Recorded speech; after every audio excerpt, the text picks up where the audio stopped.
lies. It was just bullshit. What's the difference? It wasn't lies. It was just bullshit. The proper way to say it. No lies, just bullshit. The proper way to say it. No lies, just bullshit. The proper way to say it. No lies, just bullshit. The proper way to say it. No lies, just bullshit. Who said liar? I said bullshit artist. And what's the difference? Because I don't lie. Yo, thank you for tuning in to episode 385 of No Lies, Just Bullshit. I'm your host, Nick Swartz. I appreciate y'all being here. I'm happy to be here. Before I get into it, AllianceTattooSupply.com. Y'all know the deal. Head over there to AllianceTattooSupply.com right now, and you can get all the things you need to run your tattoo shop. The new thing they've been talking about are these disposable stainless steel tube tip grips combo. And they're dope, man. They're lightweight, so there's not a ton of waste, and people seem to dig them a whole lot. They have other disposables. They have lineage needles. They have table drapes. They have thermofax paper. You name it, they have it. You can get machines. I've just recently hit up Fred and was like, hey, some of the guys coming through aren't traveling, like hitting planes and all that stuff with all their stuff because it's a pain in the ass. They're coming to a tattoo shop anyway, so he hooked me up, and I got a couple clip cords, I got a power supply, I got a bunch of disposables, needles, and a bunch of disposable grips. You name it, colors, all that. You can get it at AllianceTattooSupply.com. These guys have just recently expanded. They're in a new location, right? Still in Richmond, though, and man, they have everything you need, and they're good, solid people, and I know them, and I don't have any problem saying so. Like that, they don't just support No Lies, Just Bullshit. They support great tattooing. They support Alley Cat Tattoo, and they're doing their thing. And the best tattooers that I know, they use their stuff. So, AllianceTattooSupply.com. Head over there, grab what you need. I want to say rest in peace to Brian Bruno. I want to say rest in peace to Brian Gray. It's been a year since we lost those fellas, and I love them both, and I miss them with all my heart. I just came back from Richmond, had a memorial thing for Brian Bruno. They had a sheet of his designs they were doing, donating the money to his wife and children. Proud to be a part of it. Proud to be a part of the Absolute Art crew. These are my people. I've been down since day one. Not really day one, but almost day one. I've been down since Bruno came on board for sure. And, it's my family, and I love them. Shouts to all the homies in Richmond. Had a great time down there. And I'm looking forward to the next thing. And the next thing is Norfolk. First weekend, I think it's the first weekend, but in November. And so we're going to head down, me, Porter, and Jake. My brother Josh is going to be there. It's going to be the 7th, 8th, and 9th of the actual show. The 6th, the night before, is just for a hang for artists and for people who are like-minded. But it's gonna be a lot of fun, a lot of great tattooers there. I'm real excited. My man Will Lawley's coming down from New York. I think Juan Puente is gonna be there. It's gonna be a bunch of hitters. I always do this. I always mess up the list. But Alley Cat 2 definitely 100% gonna be there. Porter banging out tats. Jake Hockman banging out tats. And Kylie's gonna be there. Kylie Green, shouts to Kylie. My man Angela Miller's gonna be there. It's my dog. And it's going to be a great show. As always, Crow knows what he's doing, y'all. JD Crow knows what the fuck he's doing. He's at the helm, and we're excited. What else going on? Shenandoah Rose, next August. First weekend in August next year, we're going to celebrate 25 years of Alley Cat Tattoo. And I'm excited to do it. And I'm excited to share, our anniversary with so many of our friends and fellow artists and other independent people who make music, people who make art, people who screen print, people who bend neon, people who love tattoos. That's what it's all about. We're going to have a good weekend, and I'm looking forward to it. I'm closer. Every time I make one of these intros, I'm closer to sharing the roster. I'm closer to getting the exact stuff dialed in, but when I have it all perfect is when I'll let y'all know. But I can tell you right now, it's going to be hype. I'm going to name one tattooer that has never visited Alley Cat Tattoo. I have a ton of respect for 25 years. And he was one of the first to sign on board. He is definitely going to be here. I'm putting it out there right now. Mario Desa of Chicago will be here. Great Lakes Tattoo Company. My man Mario. will be here. And that's my guy, and I can't wait for him to see the shop, and I can't wait for him to come and celebrate and do some tattoos with us. So maybe it'll be easier if I can just like tell one or two each week. So first time I'm announcing this publicly anywhere, Mario Dessa will be at the Shenandoah Rose, 25th Alley County anniversary. Can't wait for it. Okay, so this week's episode is kind of a wild one. It's a little bit different. Ben Proudman is my guy. I like Ben a whole lot. We met at Kings Avenue years ago and instantly hit it off. He's a great guy. He's a positive entity in my life and in tattooing. And he's a hard worker and he's after it. Not only is he after doing tattoos, he's after getting tattooed. He's for real. And so I'm always like, he's also busy as a motherfucker nowadays. It seems like more so than ever, which is dope considering the climate. But yeah, so I hit him up. I'm like, where you at? When can you come? When can you do this? When can you do that? And it hadn't been working out. Well, finally we got some dates lined up. And he says to me, my buddy Nick is going to be moving around. And he can be here one of those nights if you want to have him here too. And I was like, okay, yeah, well, I didn't know Nick. I wasn't really aware of his stuff. I'd heard of him before. He goes by the name Nick Filth. And I was like, yeah, well, if he's a friend of yours, he's a friend of mine. Well, my crew was definitely aware of his stuff and definitely excited that he was going to be here as well. And so Ben and I start off, then Nick hangs out a little bit, then there's just pop-ins from my crew. Just sit down for a couple minutes, 10, 15 minutes, 20 minutes. Trevor, who rarely ever sits in, he came, sat in for 20, 30. Joe, who works the front, came in, sat down for 20, 30. Nick hung out, didn't speak a lot, then shared some stuff that was cool. It was great having him. Of course, Ben's my dog, and we talked about some of his experiences. And then Porter hung out a little bit. Then him and Nick decided to trade tattoos, or I think maybe, I don't know if they traded. I know that Porter got tattooed by Nick. And we wrapped it up. It was a few hours. It was a great time. And Ben Proudman's my dog. So here it is, episode 385. No Lies, Just Bullshit.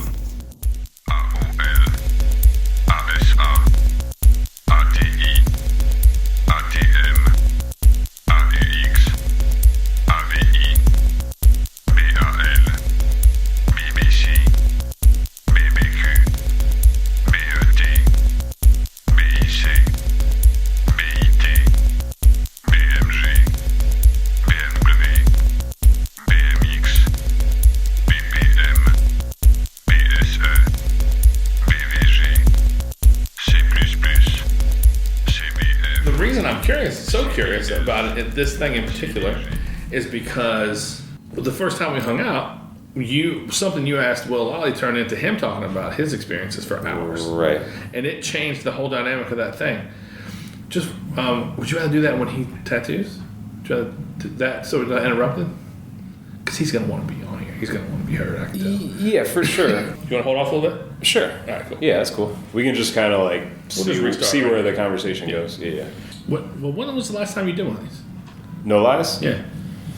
Been a minute? It's been a minute. I did two, and I feel like the first two were like kind of close-ish together. They were.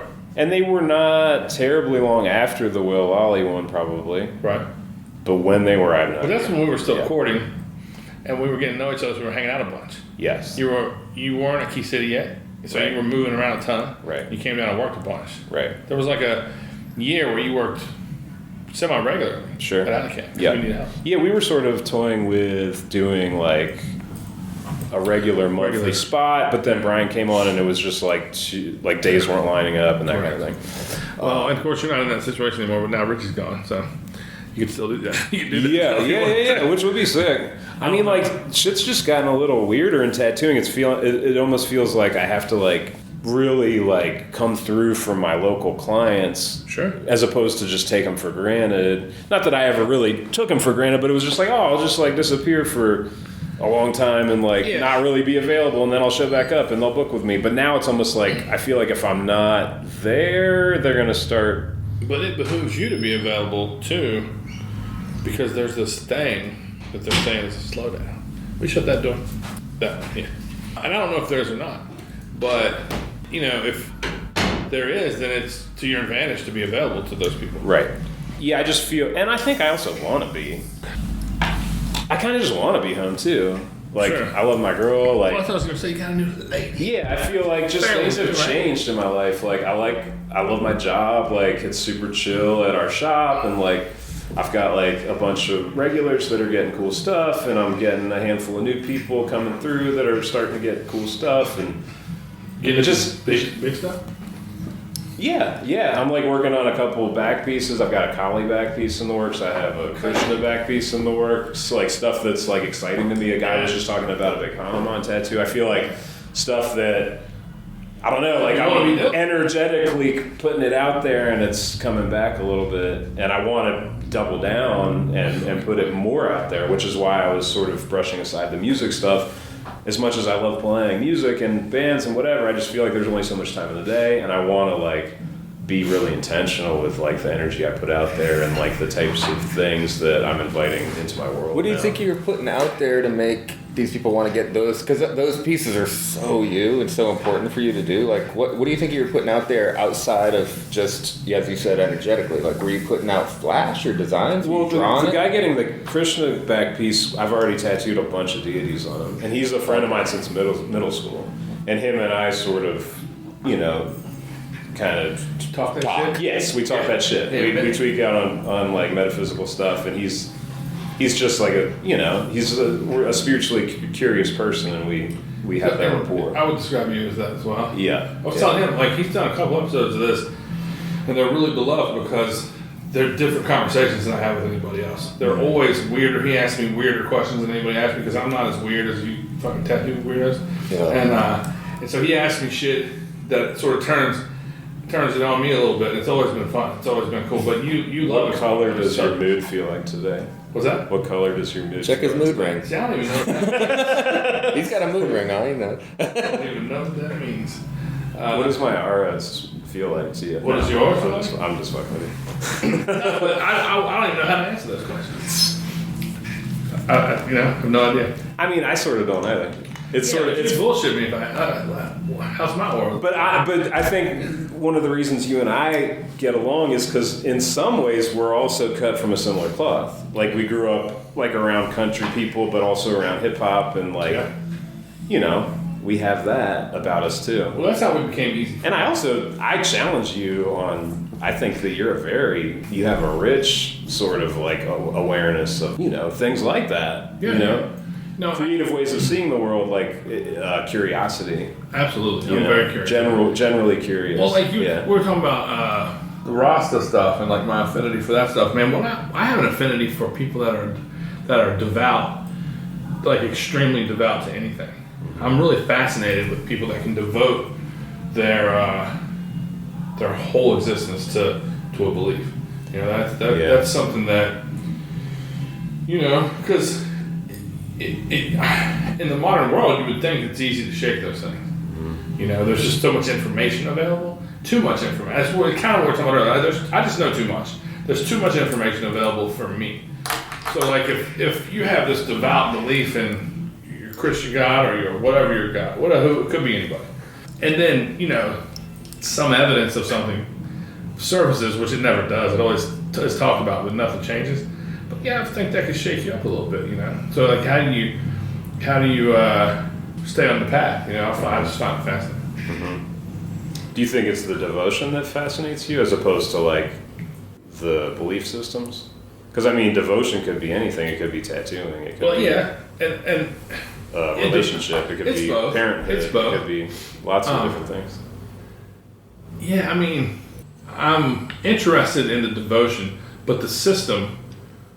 Comes right after that. Mm-hmm. Because, if you're a Hasidic Jew, if you're a Muslim, if you're a Christian, if you're whatever your bag is, all the rules are different, and all the practices are different, and the rituals are all different.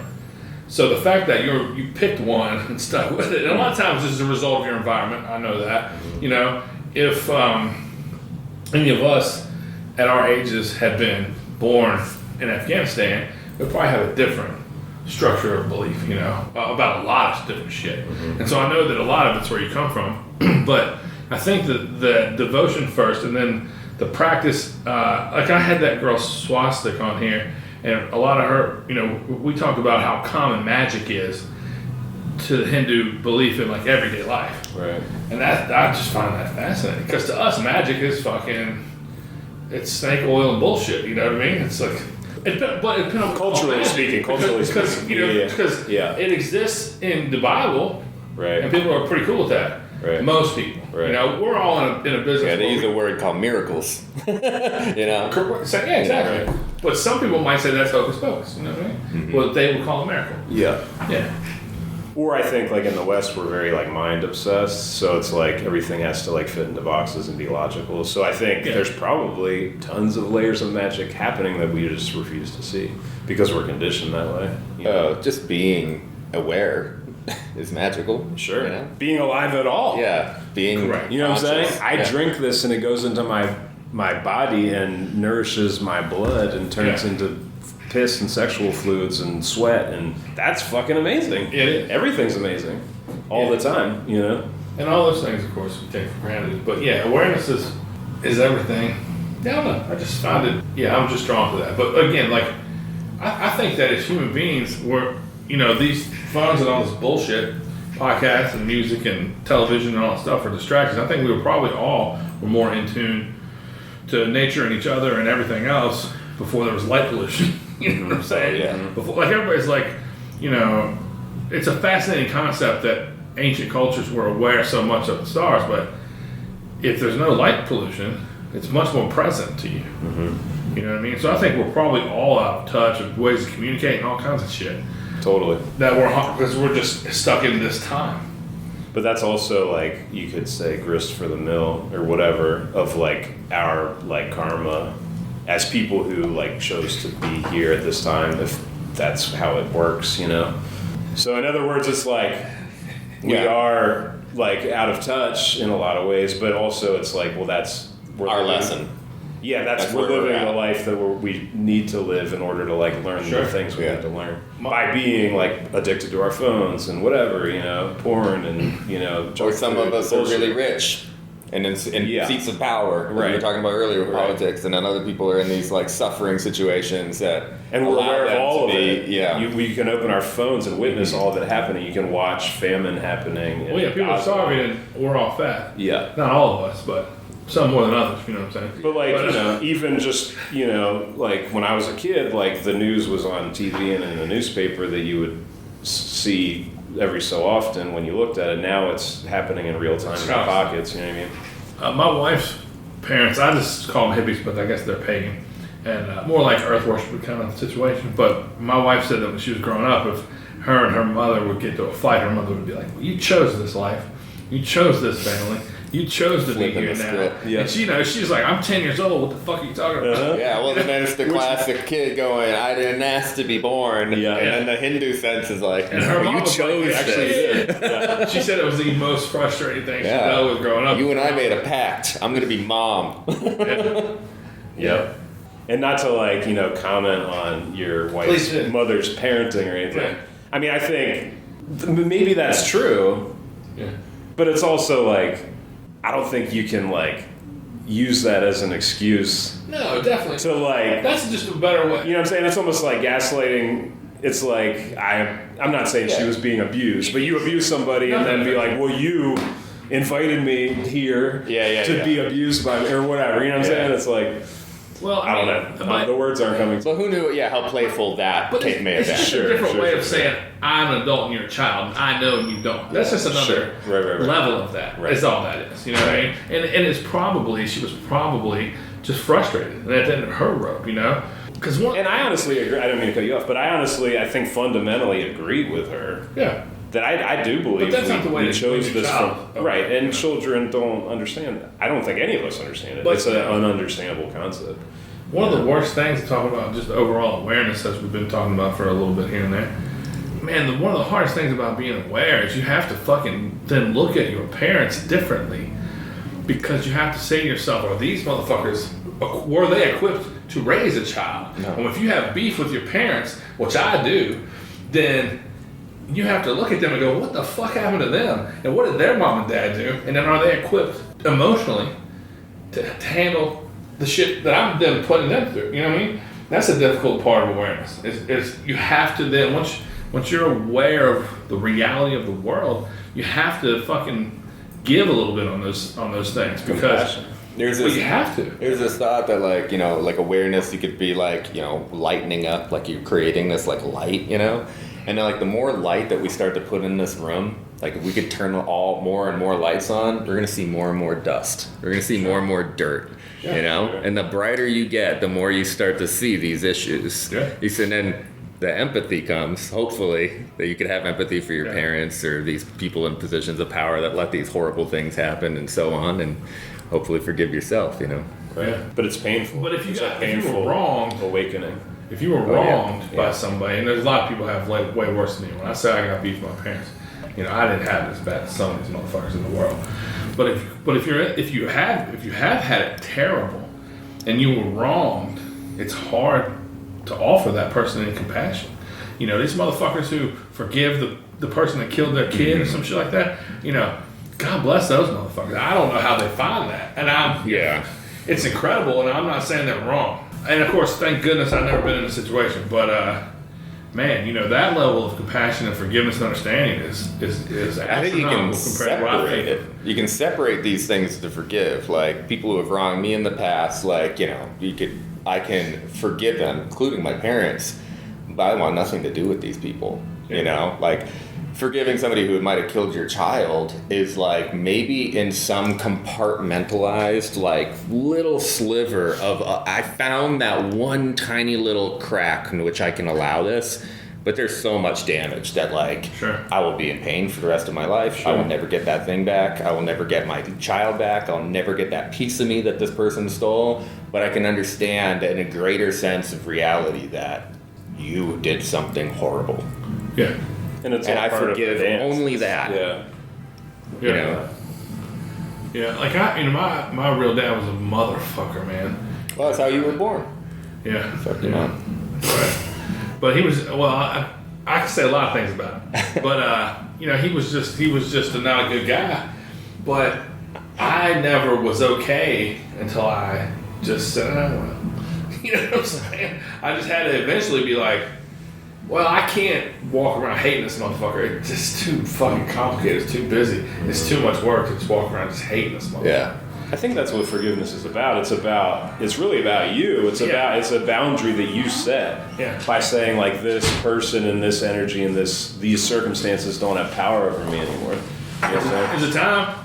Yes. All right, well, bring in some shot glasses and some booze in here, please. Okay, there's only 3. I'm going to have to go into the kitchen and get the rest. Is Joe right there? Joe, yes. Joe, do you go in the kitchen? And get the rest of the shot glasses, Please. please, and thank you. What are we shooting? Tequila. We're gonna I don't drink alcohol. Yeah, but I'm not gonna drink it. I'll take Would a you like shot. another beverage? Shoot a gun. I didn't want you to like go get me a glass. No, but we only had What 3. you got? Yeah. Whatever you want to I was drink. going to say, we should have. Yeah, I got some 18. Oh, That one's not open yet, so that one's good. But I brought What another. is it? 1800. No, this one. Excuse me. A little bit. Maybe I'll fall off the wagon right now. It'd be a great episode. No, I don't What a mess, man. No. I am not at all even close. I just didn't agree with you. You thought you'd be better off without it, right? But you weren't. Like, Totally. Yeah. I mean, I definitely was a problem drinker, but it wasn't like I had to go to like detox or nothing. You know, I just stopped. It wasn't helping you. It was I was a binge drinker that would get myself into trouble. Well, So the party had to you end. were aware of yourself, which is somewhat. You became aware of yourself. I had a little of this help. conversation. So Weird. The key word. Yeah. Right there. Yeah. Awareness. Yeah, being aware of yourself sometimes Thanks, is Joe. not a good time. No, it's not. But it ultimately makes for a easier life, I think. If you don't want to open that, I can have Buffalo Trace or that. Give me that very old Barton. That's what I want. This. Yeah, that's good shit. Nick, you want a shot? Yeah. I don't do silver, but I'll do brown. Cool. What is this Barton? You can have Very old Barton. It's either good. one. Oh, it's a Joe, what are bourbon you whiskey. doing? Okay. No, nobody else. Can I have? Kate dipped out. Pat hadn't been home for a long time because he's like sending her screenshots of the fucking line outside of Billy Jack's. Oh yeah. How about Yeah. you getting that paper? He is definitely getting money. He already had to go to the liquor store today to fucking re-up the bar. Nice. Yeah. Will I mess things up if You, I take you away? can. Do whatever you like. I might have. We're messing I might everything, have some right? Yeah, right. with- Totally fine. Thank you. Oh, either way. Thank you. That's all I'm saying. Should I crack this open? If you want. You don't want very old butter? And can I have some? Come on, Joe. I wouldn't do you dirty like that. I wouldn't do you dirty like that in front of everybody. I thought you were having tequila. What is this? This is good stuff. Tequila gives me too. It's Is it rye? huh? Is it rye? It's not right. It's bourbon. I'm so glad it's super dry. Yeah, me either. It's a little hot for me. Rye in general. Yeah, I'm not. Anyway, we'll just taste it and then we talk about it. Yeah. Where's Oh, I'm sorry. You I was debating. Okay. Sometimes you do one, sometimes you do the other, so. Never dreamed it would take so long. Everybody's back and forth. If there's more people, it would take it even Sure, longer. liquor stores like since. Just now. Oh wow. That's nice of you. Down and back. All right. Pals. Cheers. Nice meeting y'all. Cheers. Nice meeting you. Oh, Cheers. Cheers. Just hold that one up, yeah.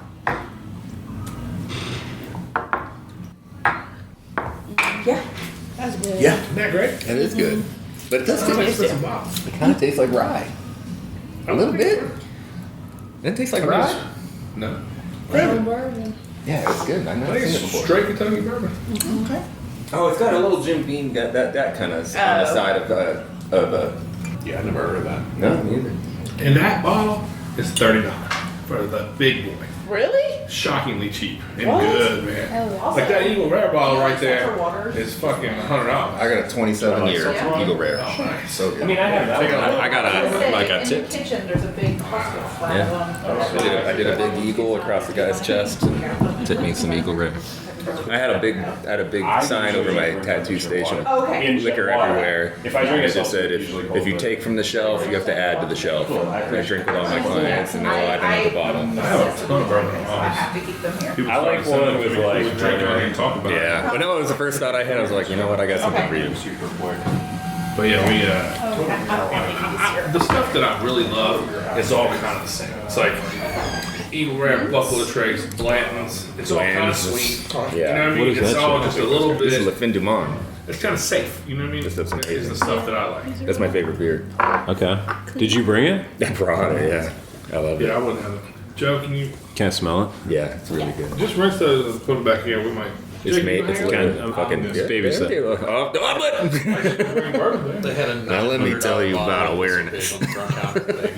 It's pretty light. $9.99. Oh yeah. Yeah. It's like a golden lager kind of a Oh, it's, flavor. yeah, it's made in Belgium by monks Okay. in an old church. Okay. You know, this is the real Interesting. Be shit. here tomorrow. Some Viking stuff. I'm staying with him. I'll pop by in the morning. Oh, okay. I'll see you Yeah. tomorrow. You guys See you, have bro. fun. Take care. Have a good night. You guys want them back in there? There's a couple. No, if I want them, I'll grab them. Just please shut this door. Yeah, I got you. I'm sure I'll take a shot. Sorry to exclude you.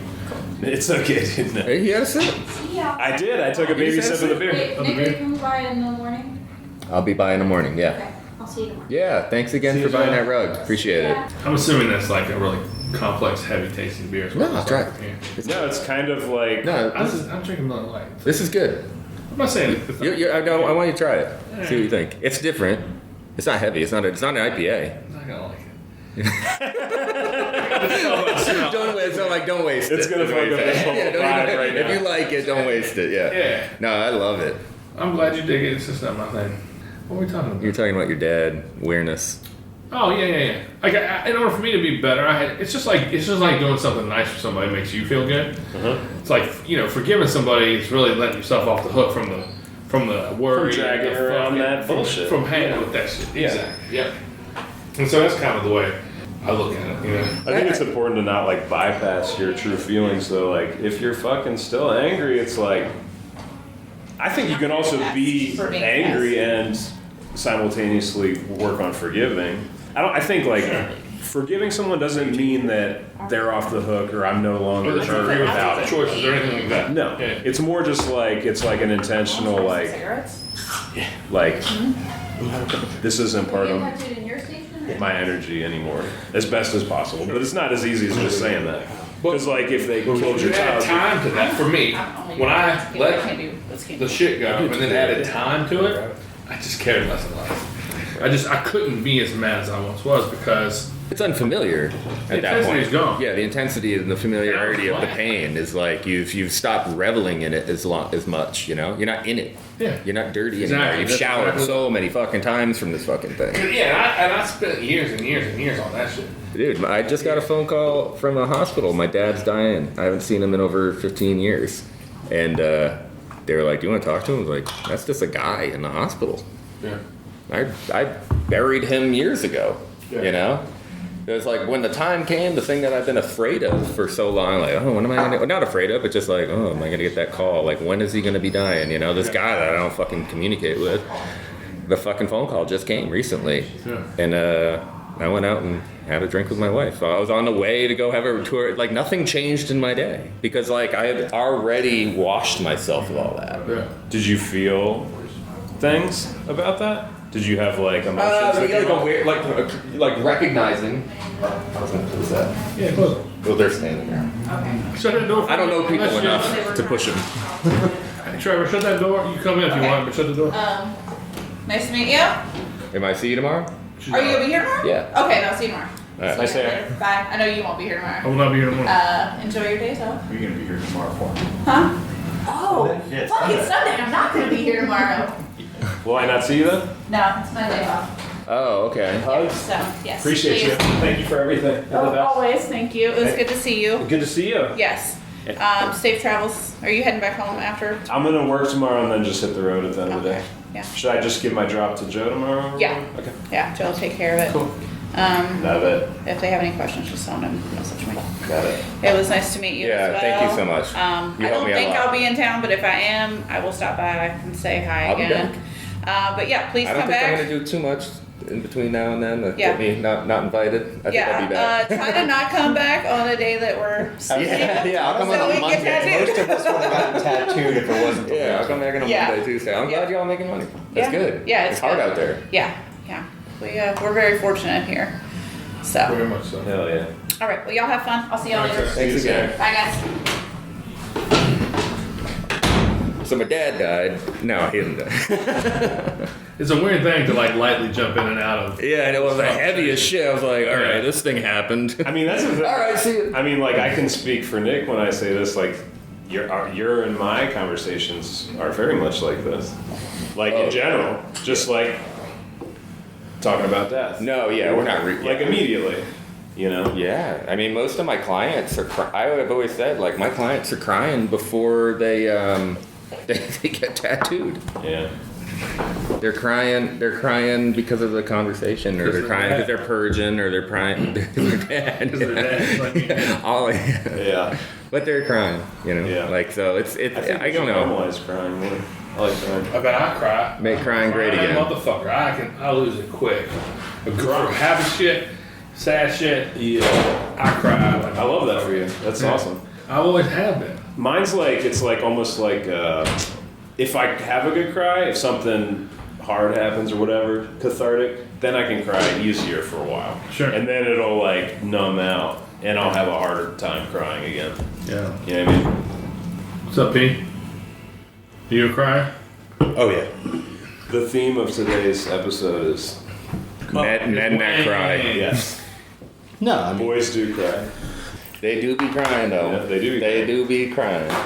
yeah. I think if you don't let that out every once in a while, then you turn into a dick. I mean, genuinely though, it's like we associate. I ain't cried since 1987. I don't think there's anything wrong with crying. I don't judge. I'm not one of those people. I mean, I kind of grew up with people above me that were like rub some dirt on it kind of people, but like good old country people, so I wasn't like malicious. I was never taught that it was wrong or that men shouldn't cry. So I didn't have one of those upbringings, Sure. but I'm also a little bit more emotionally inept at times. You're joking about people crying during tattoos.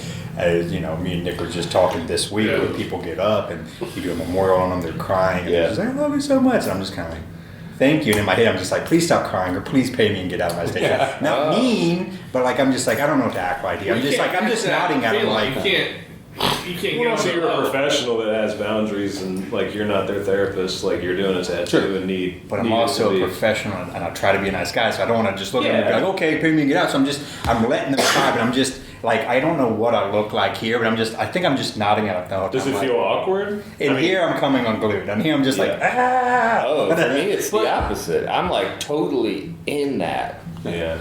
Like I wasn't joking about it. Is that what you thought of This it? dude's a sterile. Okay. Yeah, this like motherfucker right here, ice in his veins. Like, my clients when they come in, they're crying before they get tattooed. That's the joke. Is that like for whatever reason, like people around me and just like my level of empathy and the way that like I like to have conversations, I just naturally go into what we're talking about right now with almost everybody. And so like I have found that like clients often cry not getting tattooed. It's never the pain of the tattoo. It's the pain of something going on that we're sitting talking about. And I have so many tattoos that I've done that are like literally just like, I don't want to say that they're imbued with the pain of it, but they're actually like somehow a release, a recognition, maybe some kind of moving on, something like that. You know, a lot of my tattoos that I have on my clients, I can recognize, like, that's where they were in their life. I know what was going on with them at that time. Yeah. Not to speak for you, but the same thing for him. It's just that he's not in on it. Yeah, His clients are going through the same shit, but he's just not in on it. Yeah. I remember, how long you been here now? 15? Almost? 12? Something like that. Yeah, I remember like 12 and 15. Like hugging everybody and then walking up to everyone going, I'm going to hug you now. It's fucking Christmas, and I'm drunk. And you're getting a hug, and you'll be like, all right. That's it. It's me hugging Trevor. He's just not. Yeah. Same thing with his clients. I'm sure he's not just not participating in that. But like you're hugging Trevor because you're a hugger, right? Not because Trevor's a hugger. Correct. Yeah. Well, it's like for me, like it's just personal stuff. It's just stuff up here, right? So it's nothing I set out to be, but it's like, you know, if it's my family or my girlfriend, I'm very much right there for them. But my customers, I can have like good relationships with my customers, but most of them I don't really know, right? And so then when it's just like to me almost a complete stranger in front of me, and again, it's always like in the reveal of the like getting up and seeing if it's for somebody special or if it's for somebody that passed away, if it's something that carries these hard emotions, and then they start cutting loose. You know, I don't know these people. I'm just like, okay, here, have them. And I mean, I'll hand a person a tissue if they need to. I'm not being you're not station. You're not walking away. But just kind of like, not jumping in. I just don't really know how to act with you right now, so I'm just going to let you have your moment. That's the moment when you turn around and just start adjusting shit in your crowd. I do, dude. Go to my machine, I do kind of turn around like, I'm going to start breaking my station now. Take your time. I'm throwing shit away right now. Let me clean. Oh my God. All right, now let's hear what your cellmate says. Oh, no, I'm not talking about him. I was thinking about I thought you were about to comment on Trevor. No. He has worked beside me the entire time I've been here, so we've seen. I made a joke to Victoria earlier because we were talking about when you were looking for him. We're like, everybody's like, you probably in the bathroom. She's like, you guys know each other so well. I was like, I know him longer than his fucking wife's known him. Yeah. Well, actually, not true. But you've known me longer than Becca and I have been together. We've known each other. We knew each other 8 years before we started dating. But you spend that much time in one room. I spend more time with my coworkers than my Dude, and I think this. I could spit and hit him whenever if I wanted to. I'd just And I think I mean, let's face it, Trevor. It's no big feat. 8 months in, you're like, oh, Porter's in the shitter all the time. He's either tattooing or shitting. That's what everybody was so impressed at. I was like, man, you just want to know him. Yeah. The porta potty. Oh, I was telling Nick I had to have a conversation with my son about what a porta potty was and that there's no such thing as a porter potty. And he was like, no, we're going to call it the porta potty. So that wasn't your original. Apparently, the kid had it before me. You were talking about like what you're like inside, like trying to deal with somebody having a heavy moment. To this day, one of my favorite things I've ever witnessed is Richie's customer he's not ice cold, he doesn't outwardly show emotions. He said he didn't hardly even talk. Yeah. And he got done with this person's tattoo, and it was a religious tattoo and memorial, and they kind of started crying and whatnot and getting a little getting a little emotional. And Richie clearly looked a little like uncomfortable, and then the customer turned and was like, always looked uncomfortable. Will you pray with me? This. That's a lot. Yeah, that's a lot. And Richie was just like, his eyes got gigantic. That would be my boundary. Yeah. That's my boundary. Your boundary is way before that. Mine is right. I would just start reciting the Prince, dearly beloved. Yeah. but Richie I might be down to pray with someone. It would just depend on their vibe, though. I mean, they were just worked up, and that was how they dealt with stuff. Sure. And he asked Richie to pray, and Richie was like, I like okay, Pray's yeah. good. And he put his head down with him, but like every once in a while, you see Richie's head lift up and look around the room. It's like that family, it's like that like holiday, blessing and shit. And you're looking at your cousins while everybody else got their head down. You're just looking at your cousin like, after this, we're going for we a go eat, walk. we go smoke. That's how it's going. You know what I mean? All this is making me think of this awesome, and I'll keep this short, I won't rant on it, but Iggy Pop was telling a story about John St. Clair, who was the founding member of the White Panther Party, was managing the MC5 and partially managing them for a moment before they got signed, but how he was very politically charged. And he said that whenever this guy, when they were living on the compound with all of them, the whole band was living on the compound with the MC5 and all the White Panther Party guys, that John St. Clair would just corner everybody in the room and be like, you gotta get on it now. Like they just go crazy political on, you gotta pick a side right now, all this kind of shit. And Iggy said that whenever he's put in these uncomfortable moments like that, but this was like the most uncomfortable he had ever been put into, he would just lash out in this irrational flailing, like would just start somersaulting around the room, not saying anything, just not answering the person until the person ultimately got sick of it and left. And so there's moments where I'm thinking like, is this flailing material? Should I just start somersaulting right now? But no, I've never been drawn to somersault over an awkward situation. I think that would. Yet. I think that would. There's a lot. Maybe the prayer. Somebody asked me, you pray with me. I'm going to fucking back. No, I think He's flailing. I think the Stady and his wife, if they started in on you one day, like, sure you don't want to come and reenact some Jenna Jameson, that would be the flailing moment. That would be That happened or that's about to happen? No. I You're waiting for that. I'm just saying, like, that's where I would, like, stop tattooing, tap my customer and go, watch this. I've recently had some punishers that porters picked up on that are kind of really get that, like, just kind of coddle them. They're too tough for school kind of people while they're in the shop. Sure. You just kind of put up coddle. Yeah, I bet you did do that. I bet you do know that person. And then they would leave and Porter would just look at me and I'd just be like, fucking Christ. Yeah, what was up with Tristan and old girl today? Oh, Tristan. They seemed... I didn't really get to talk to them, but they're back together. The state, or the town of Lexington and Rockingham County have allowed them to be within the range of a restraining order. Because this is the face tats couple? Yeah. That's And- so wild. So they had a restraining order against Yeah, them? she apparently Against beat on each them. other? She fucked him up. She fucked him up. Yeah, they each She had fucked him up in Lexington or Lynchburg, and then came back here and fucked him up. And she has restraining orders or domestic orders in both towns. I mean, they're like Nick will say, like, you know, like they just the pork. They ain't all there. Yeah, they ain't all there. And poor Tristan never got a break. Yeah, He's yeah. just so, but yeah, they're living their best life. It's usually funny when we talk about it. It's not Yeah. always domestic violence. It's usually funny. Yeah, quick yeah, side for note, ain't nothing funny about domestic violence. Yeah. If this shit stays in, if this shit doesn't get cut off, obviously nobody But I thinks mean, that's funny. they're all like, So, yeah. Porter, what do you do when you have an emotional client? It depends on the I feel like client. you'd be I think an you've had a lot of clients for a very long for time. sure.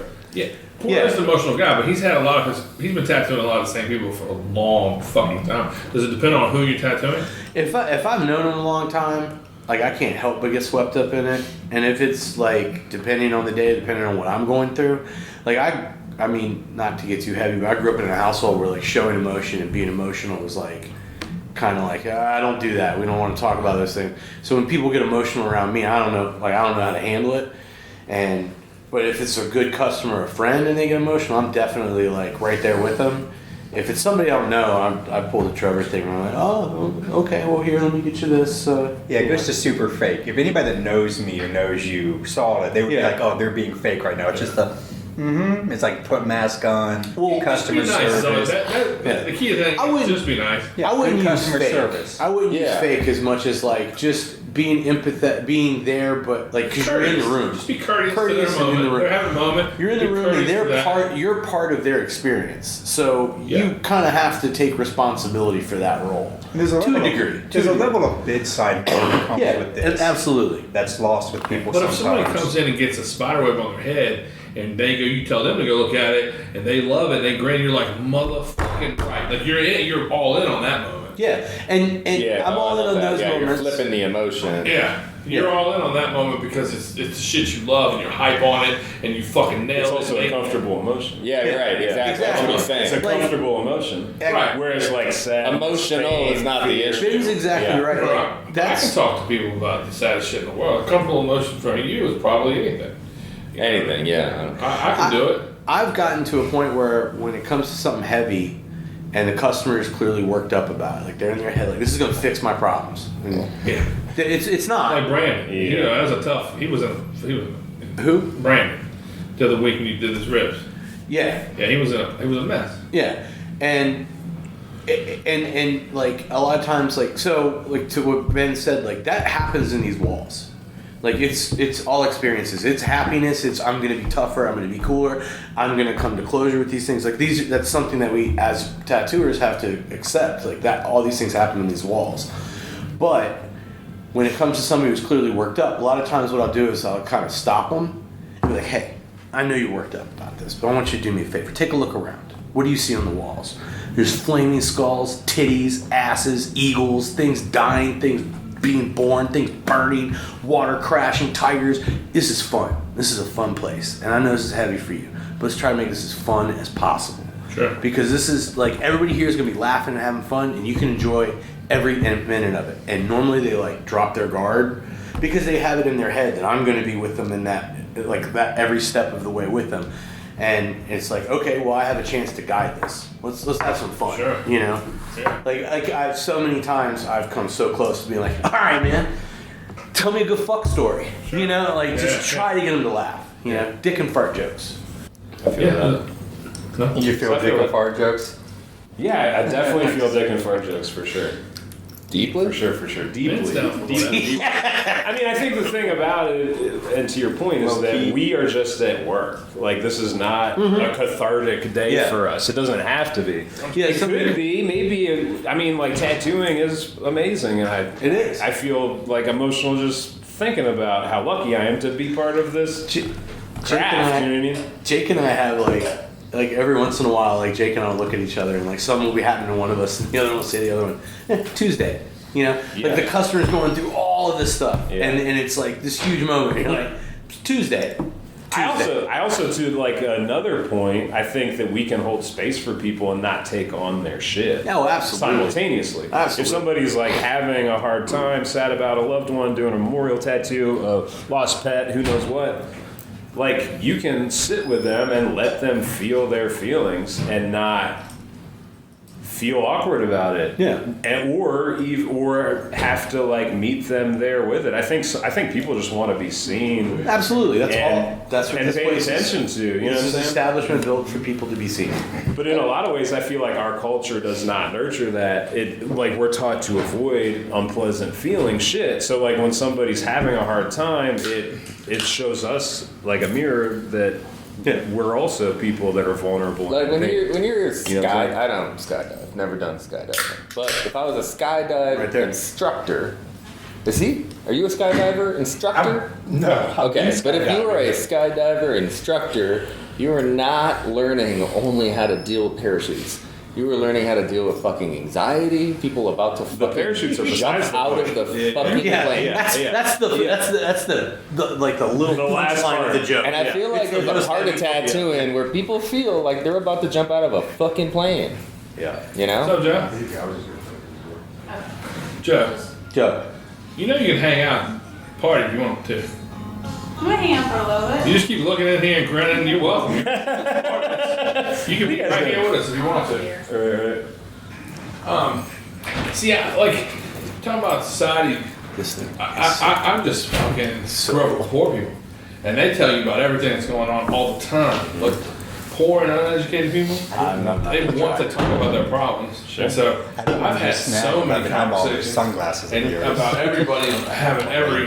Sure. And they want to be listened to, and they want to be respected just like Lose your anybody. mind over this. All right, no side conversations. It sounds like shit. Yo, man, check out my 3-finger ring. In the state of Texas. New ring.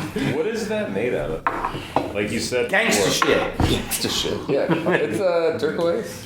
Coral. That's attractive. It's some mystical gangster shit for Yeah. sure.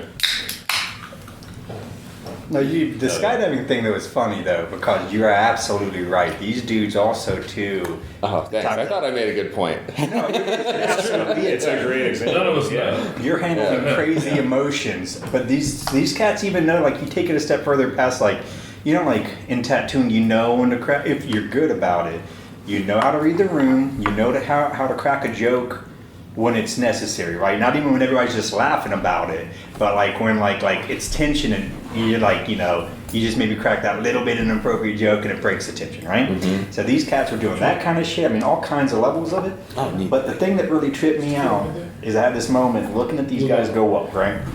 And these guys are doing tandem with people. And, you know, within 3 or 4 hours, these guys have jumped out of a fucking plane about 8 to 10 times. Okay, with people strapped to them, and every time they come off this field with these people, the people are elated. I mean, if people are freaking out and shit, it's prior. Right? If people back out, it's prior. It doesn't seem like anybody makes it through all of that, lands on the ground, and says, "Fuck this, fuck everything, I hate this." Everybody's just glowing and just beyond themselves, right? Yeah. And you can see these instructors, or you think like they're doing this for years. They're doing this every single day. They're jumping this many times per day, and these guys are still coming off the field just grinning ear to ear. And what made me think about this or realize that is then there's these military guys that were running these drills, and these guys were just coming off cold stone face. And I'm just like, fuck you guys. You guys are out here. This was a beautiful early spring day in Virginia, just beautiful. Couldn't have asked for a better day. And they're out here on the government's dime, repeatedly jumping out of a fucking plane having fun. It's like, smile, you They're at work. motherfuckers. You know They're it's taught. fun. They were broken. Those are broken men. You're like, don't fucking tell me what to do. You also don't get in a line, jump out of a plane to a dude going, go, go, go, go. That's not how you tattoo, you know? Watching these guys who, you know, some of these jumpers, this dude John had like multi-thousands of jumps under his belt, and the fact he was still coming off the field just grinning, he's like, man, I thought I had a fun fight. I thought I appreciated what I do, but you're on a different fucking cloud. Like I don't leave every single day grinning ear Good to for ear. him, yeah. Yeah, I was about to say, I was like, this happy motherfucker over here. If I watch a Mission Impossible movie, my legs tingle the whole time. Straight up. I'm shook, bro. You going going upstairs. I don't want to go upstairs. You going on the bypass around Atlanta? Oh, bro. Skin crawl, dog. Where the bypass around Atlanta goes like maybe 30 stories in the sky and banks real hard to the left, and I'm driving Feels like his NASCAR. I'm driving a CTS and I'm sinking myself down lower so I can't see the horizon line. I look over, this motherfucker is like this, just like hands up. Miserable. Yeah. Yo, little Joe said they want to go with me and Amanda next time we roll out there. Oh, crazy motherfucker. Dalton will take you out there. Where do you go from here? Orange, Virginia. That's the spot I would check out if I were you. I've been For there sure. before. Cool. Have you jumped out? Great No, skies but I to jump out of. no, my friend got married in Orange, Virginia. Our buddy who did the Lehigh mural out here and the outdoor and stuff, he's heavy into it. He just did his 500th, man. He just had a little milestone. He just, last week, he did his Andrew's 500th dad was jump. heavy into it. Andrew's dad did like 1,000 hours of free fall. Dude, Okay. infamous in it. If you rolled out to this 1,000 field, hours of free fall. That's, just free fall. Just in Not like one he jump. was falling. Not once, but over. Obviously, yeah. They kind of go at right speed, let him go on embankment. But no, dude, if you For days. Somebody drops ahead of him and like gives him a sandwich. And in other places in Virginia and other places on the East Coast and drop Taking Buzz Connor, shits and these cats know what the fuck you're talking Like, about. people would come, He's like a legend for that shit. Yeah. people would come from all over to have him pack their parachute. That's what a big deal he was. Okay. For real. And Andy's like, fuck that. I'm never doing that. You know? That's interesting. Yeah, when I asked him, when he told me about all that way back when, I was He like, doesn't oh say shit, you ever much. He didn't jumped? talk about it much. But yeah, this was way back before I did it or anything When he like first that. dropped it on you. But when I first found that out, I was just like, oh shit, that's awesome. You ever jump? His immediate, I mean, I didn't ask that before he already had an answer coming out of his mouth, and it was fuck no. Because that's the first thing everybody says when he says my dad's a legend in the fucking free fall game. The first thing everybody says, Free fall game. first thing Not the everybody skydiving says game. is, have you done it? You know, you gotta ask that. And he's like, fuck. Well, that's the thing. They don't track the time that they jump. They track the number of times they jump, but they only, for the time-wise, they only track the free fall, not the floating time. That's the shit that matters to them. The floating? Slowly turn Like once before you shoot and you just slow. Oh. They don't track that. It's from leaving the plane to the raw fall. Yeah, that's what's tracked. The part that makes sense. The part that's the most important. I mean, that's the way I took it when I heard 1,000 hours. The part where you go, what? Because that's what a free fall is. Yeah, exactly. Yeah, floating on a chute is not that. Yeah. Did you ever meet Andy's dad? I'm sure you didn't. I met him in a car. Buzz. Like he was sitting in the car. He's cool, man. I feel like Andy's. What's he like? Is he like He's Andy? a small guy. Like I feel like Andy's personality smaller. wise, small guy. Easy to Personality carry wise, on. he's kind of dry. Okay. But look you in the eye, firm handshake, and just plaid shirt, dressed like Andy but no hat. Yeah. And tattoos? No. Yeah. Vietnam vet. That's what we got into it. That's what all skydiving started, was Vietnam vets coming home. Yeah. Bored as fuck. Hey, he married a chick like 25 years younger than him. Like a G. How much? 45? 25. Oh my god. All right. But it wasn't no weird shit. She would just. No, that's and he was cool. significant. And Still they were, significant. They were together the rest of his life. You know what I mean? And she's cool. He was just a regular guy. He fucking climbed telephone poles for a living. Okay. Yeah. So he was into heights.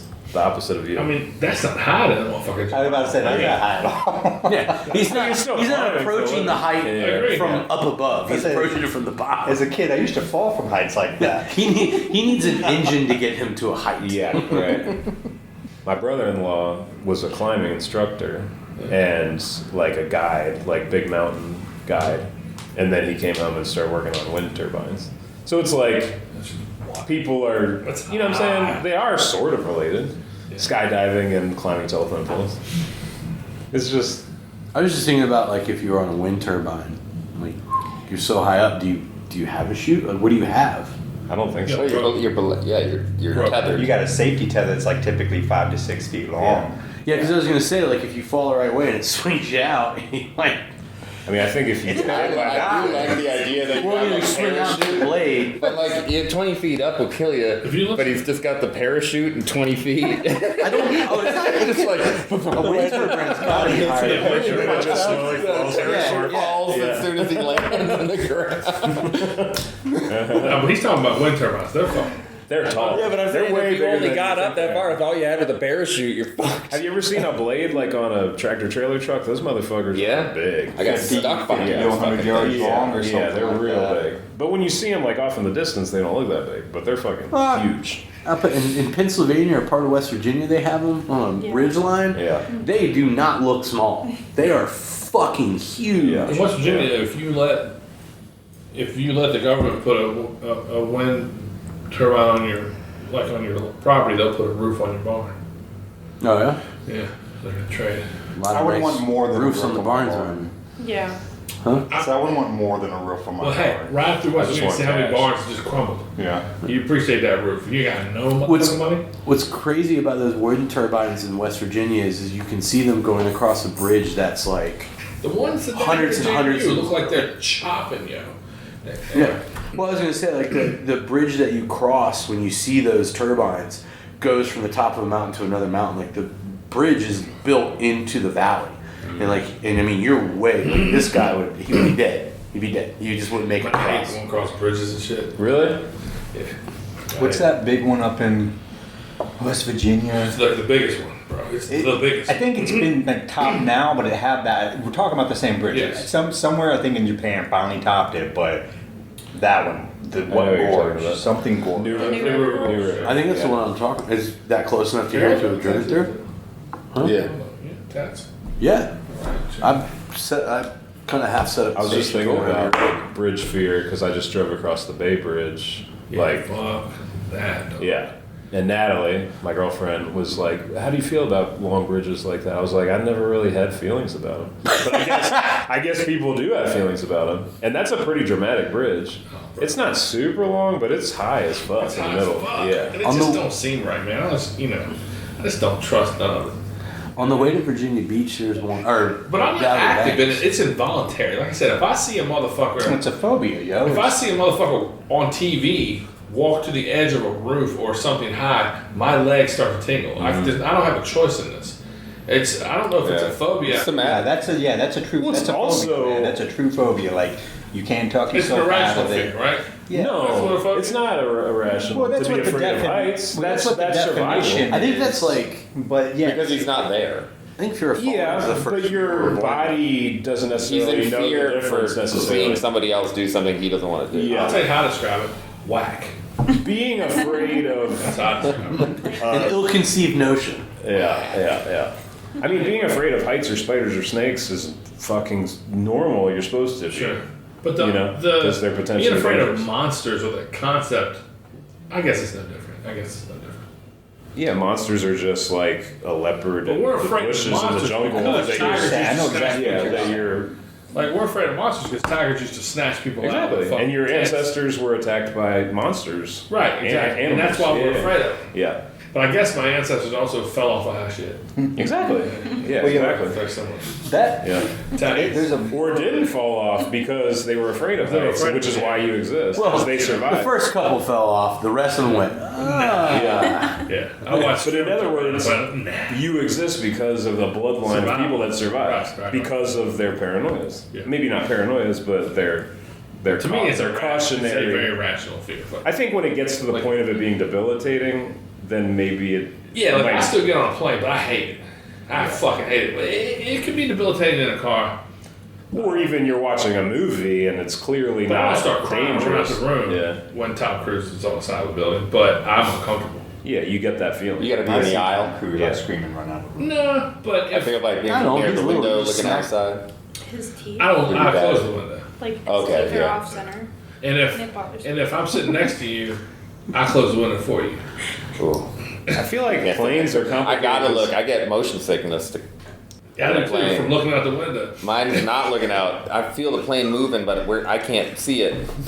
Yeah, I got bumped up to first class one time. I remember sitting next to this like middle-aged regular dude, and I'd already had a couple drinks and shit, and they knew I was nervous. I was honest with them. I sat next to the dude, and I just reached out and went, "That's how that's going." He went, "Fair." He's like, I ain't fucking with this guy. But my favorite, like most recent plane stories, had nothing to do with heights. But my brother and I were flying to Germany, and we were flying first class. It's a long way, and I insisted basically. I was like, I don't care if I gotta take out a loan. I'm doing it for the comfort aspect. And we were on Lufthansa. Oh, can I do one of those? We were on Lufthansa Air, which is a very nice air. Grab me the big orange one. German company.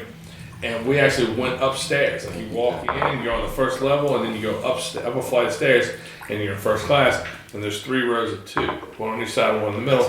And I get seated the front middle on the right. And I sit next to a fella, and he's like, dressed nice wristwatch, put together. I go, "Hey man, how you doing?" He says, "Good." I said, "My brother is 3 seats back from you. Is there any chance to switch seats with him?" And he looks back at Josh and he goes, "No." And I go, "Oh, for real?" He goes, "Yeah." I go, "All right, you ready to get fucked up?" And he went, "What?" And as soon as I said that, this lady walked in with champagne. I said, "You ready to get fucked up on this motherfucker?" And I killed 1 champagne and I grabbed 2 more. I go, "We get ready to party." And he goes, "Which one's your brother?" I go, "The one that looks like a wizard." He goes, "Yeah, I'll take care of it." He just got his shit and went back and told my brother. He's like, "Can't go back to his brother." But yeah, he was not. He wasn't trying to party. Yeah. Looking like you could have also said like, I don't like flying. I need an emotional support creature, and you're gonna be that creature. Well, yeah. And it just kind of started coming out. And he would have also been like, I'm out too. Like, I need someone to hug on right now because I don't like flying. I also like to think that he went back there and told your brother, and your brother went, "Oh, cool," and stood up and kept standing up, and the dude was like, "Why did I say no to the 2 biggest motherfuckers on this plane?" The plane's taking off like fucking the biggest My brother dude. is huge, and I would think of him as little. Everybody's like, "Josh is giant," and I was like, "Yeah, he's about Dude, he's he's older he's shorter than you. His fucking calf's that goddamn big around. But That's he's like not my a fat torso, boy like I yo. am.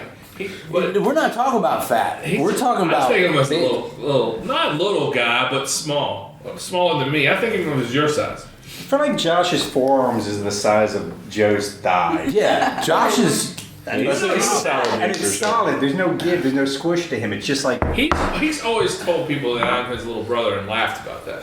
You know? But Adam, It's always been his if Josh was in this room with us, Adam, it would take bigger, all of us but to he's move. not small. Yeah, I don't think it was a big guy. Yeah, you're bigger, but he's But I still guess not it's small. Just like everybody's a huge. I just think if Josh was in this room, it would take all of us to move and only Josh to move. But if somebody said describe Josh and Nick to you, you wouldn't describe him as big. Wouldn't you describe him No, as big? I don't feel like he has like as big of a presence. I feel like some people are like He's much tall, more but they're easygoing. not like intimidatingly tall from a short person But he's like, perspective. And he's not that tall. I don't think upper he's. body, his chest is like this big race. Dude, Burly, I guess. at Pagoda, when he was having fun, and I told you I saw him, I was like, well, maybe I need help getting him home. I didn't go to Josh by myself. I started looking for people to be like, Who's going to help me with yeah, this situation? exactly. This wasn't a one-man job. Right. You know in Blazing Saddles when Mongo goes,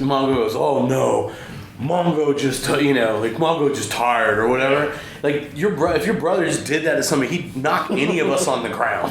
Like Man, that motherfucker when Alec kept Didn't turning like 20, I had a room.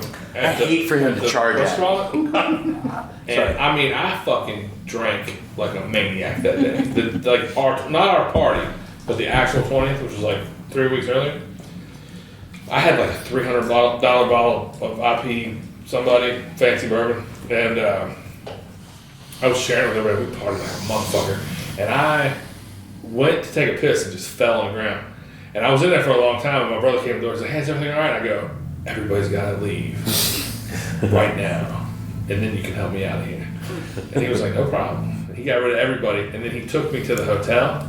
And the next day, I was like, yo, how'd that go? And he goes, I carried you to your room. I go, you lying. He's like, I basically carried you to your room. I go, I had to walk most of that. Because he's a big boy, but he couldn't carry me to the room. But yeah, that's like probably the most fucked up my brother's ever seen me. That was a rowdy night. It was fun.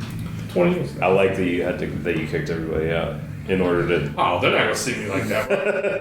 I mean, when I say I fell, I mean I passed out. You felt peeing, so yeah. I pissed. Was it like mid piss fall, like piss all over yourself? I pissed. situation? Here's the truth. Yeah. I pissed and got lightheaded because I was like pissing hard. I hadn't pissed in a while. And I got lightheaded in my life.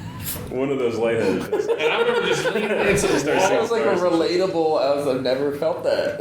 You pissed hard and then you got. Pissed hard and got lightheaded. No. Does it? Oh, yeah. Yeah. Oh, I've God, never yeah. felt. I'm so impatient and wait so long to piss. Well, if you like to get drunk, that's happened to you. Yeah. I don't give a fuck. Yeah, if you've gotten drunk and you've been like, man, this is a good time. I really don't want to go take this 10-minute piss, which is going to lead And so like 30 a couple minutes more in, you're pisses. like, let me go and push this motherfucker. And you get lightheaded. Yeah. So I remember like, This is the first I ever heard of this. Breaking over and drop a You know what I'm lung. saying? Yeah. So when I opened my eyes, I was like, God damn, I fucked around and fell. I was conscious enough, but I was still like 15 minutes before I could really make moves. And I just remember my brother just very gently going, hey man, you okay? I was like, kick everybody out. It was an odd group. It was Grant and Jeff. And The people are going to take it the most. but I'm like, they're not going to see me where I can barely get up. I think you were there, but I wouldn't have kicked you out. I don't know who all was over there, but I know a couple. And I was just like, yeah, everybody's got to leave. I was just kind of whispering at the door, everybody's got to leave. And Josh kicked everybody out and then moved the couch over to the bathroom door and helped me to the couch. And I was like, give me 10 waters. And I drank a bunch of water and then he took me to the hotel. Give me Shout out to 10 Josh. Give me 10 waters that taste like Bavarian Just cream shout to sweat. brothers, man. And everybody here got a sibling? Josh is awesome. I got too. Yeah. Yeah. At Pagoda.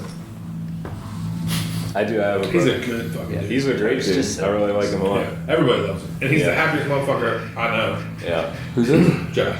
There's been, since we're sharing Josh stories, there's been maybe twice now. One, maybe not twice. Maybe it was just the one time. There was one time we were all in your office. It was me and you talking about something. Josh was just there doing books, right? Josh wasn't too much. Maybe Josh was. Just me and you got into a heated conversation. you're behind your desk, I'm in front of your desk. So it's over this piece of furniture. Me and you are kind of going back and forth at each other. Josh is sitting at the side of your desk, right? And I almost got, again, I'm not going to go into it. It doesn't need to be gone into, but me and you were pretty fucking hot, right? I mean, I know when I get to the point where my voice is elevated or raised, I'm fucking mad, right? So we're sitting here going into it, and I got completely pulled out of it for like a good, it's like, it almost like calmed the situation down, because at 1 minute, me and you going back and forth, and I just happened to look over, and he's just like a tennis match. He's just smiling, doing this, looking at us, our exchanges back and forth, and it completely pulled me out of being upset, because this motherfucker was unfazed. Other people in a room like that would have been like crawling the wall, would have just been like, he is not this emotional at all. Motherfucker is unfazed. He's not. He probably wasn't married to what either one of us were saying. Oh, no fucks given, I'm sure. He's not emotional at all. And it's always been like that since y'all were I kids. hate to put him out there like that, but he told me one time, he goes, I never missed anybody in my life. I said, nobody? He goes, I never missed you, I never missed Mom, I never missed nobody. He just wired different. He just wired different. But we went through some crazy shit. Sure. And I think his thing was just turn it all off, And there's been podcasts where he's been on and talked about the shit we went through and the things that we saw and stuff, and and he would say probably too that he turns off, but like as a self-protection. But to say I've never missed anybody in my life, it's a wild concept. It's wild, yeah. But he's just a little different. He's just a little tuned up. But he's also like a genuinely happy person. Right. He's so stoked all the time, and nothing really bothers him. Dude, the shit I was just telling about. He was literally clapping his hands and just smiling, nodding his head, watching. It was us down go the back street, and right? forth. Yeah, I remember this conversation. It was in your office. And we're just like he's saying, my brother's looking like a tennis match. We were just shooting back and forth. We were yelling at each other. And and I'm not exaggerating. He's sitting there doing this. Just watching it. I'm talking. Totally now Nick's talking. I'm talking. Now Nick's talking. And he just bowing his head, smiling. He's also seen me do that a lot. He's seen me get in the yelling matches with people. Yeah, dude. I was like mid-sentence. I saw him doing it. I was just like, fuck. It is a little disarming. Well, it's like, completely let's out not be of so it. serious. It's his take, I would think, if you asked him. I don't know. He might. It's de-escalating Conversation to have ended, that vibe. Yeah, for sure. Disassociative. Yeah, maybe that too. Yeah. But also it could be very helpful to a tense situation. Like somebody like that would be like a good bouncer. Or you know what I'm saying? Sure. Like someone who can de-escalate. Exactly. They're not going to get emotionally involved in whatever bullshit's going down. Yeah, he definitely. Yeah. Well, if at a funeral or something, I'm just like, I sit with Josh. Trying to keep me chill because I'm ready to burst out in tears any second. Which you should, bro. And again, he's good for it. I'm okay with that, but I don't like to do it publicly. I don't mind that. If you and I were talking about something, I wouldn't mind crying in front of you, but I wouldn't want to cry in front of 50 people. Right. Just like talking. I could talk to 15 people, but I don't want to talk to 30 people. Okay. Like there's a number. Like in a public speaking right. setting? Like if we're having a party here and there's your crew and whatever. If the crew plus old ladies, and that's 25 people, I'm cool. Hey, let me, Andy's thing, and Andy got 30 years or whatever, I'm good with all that.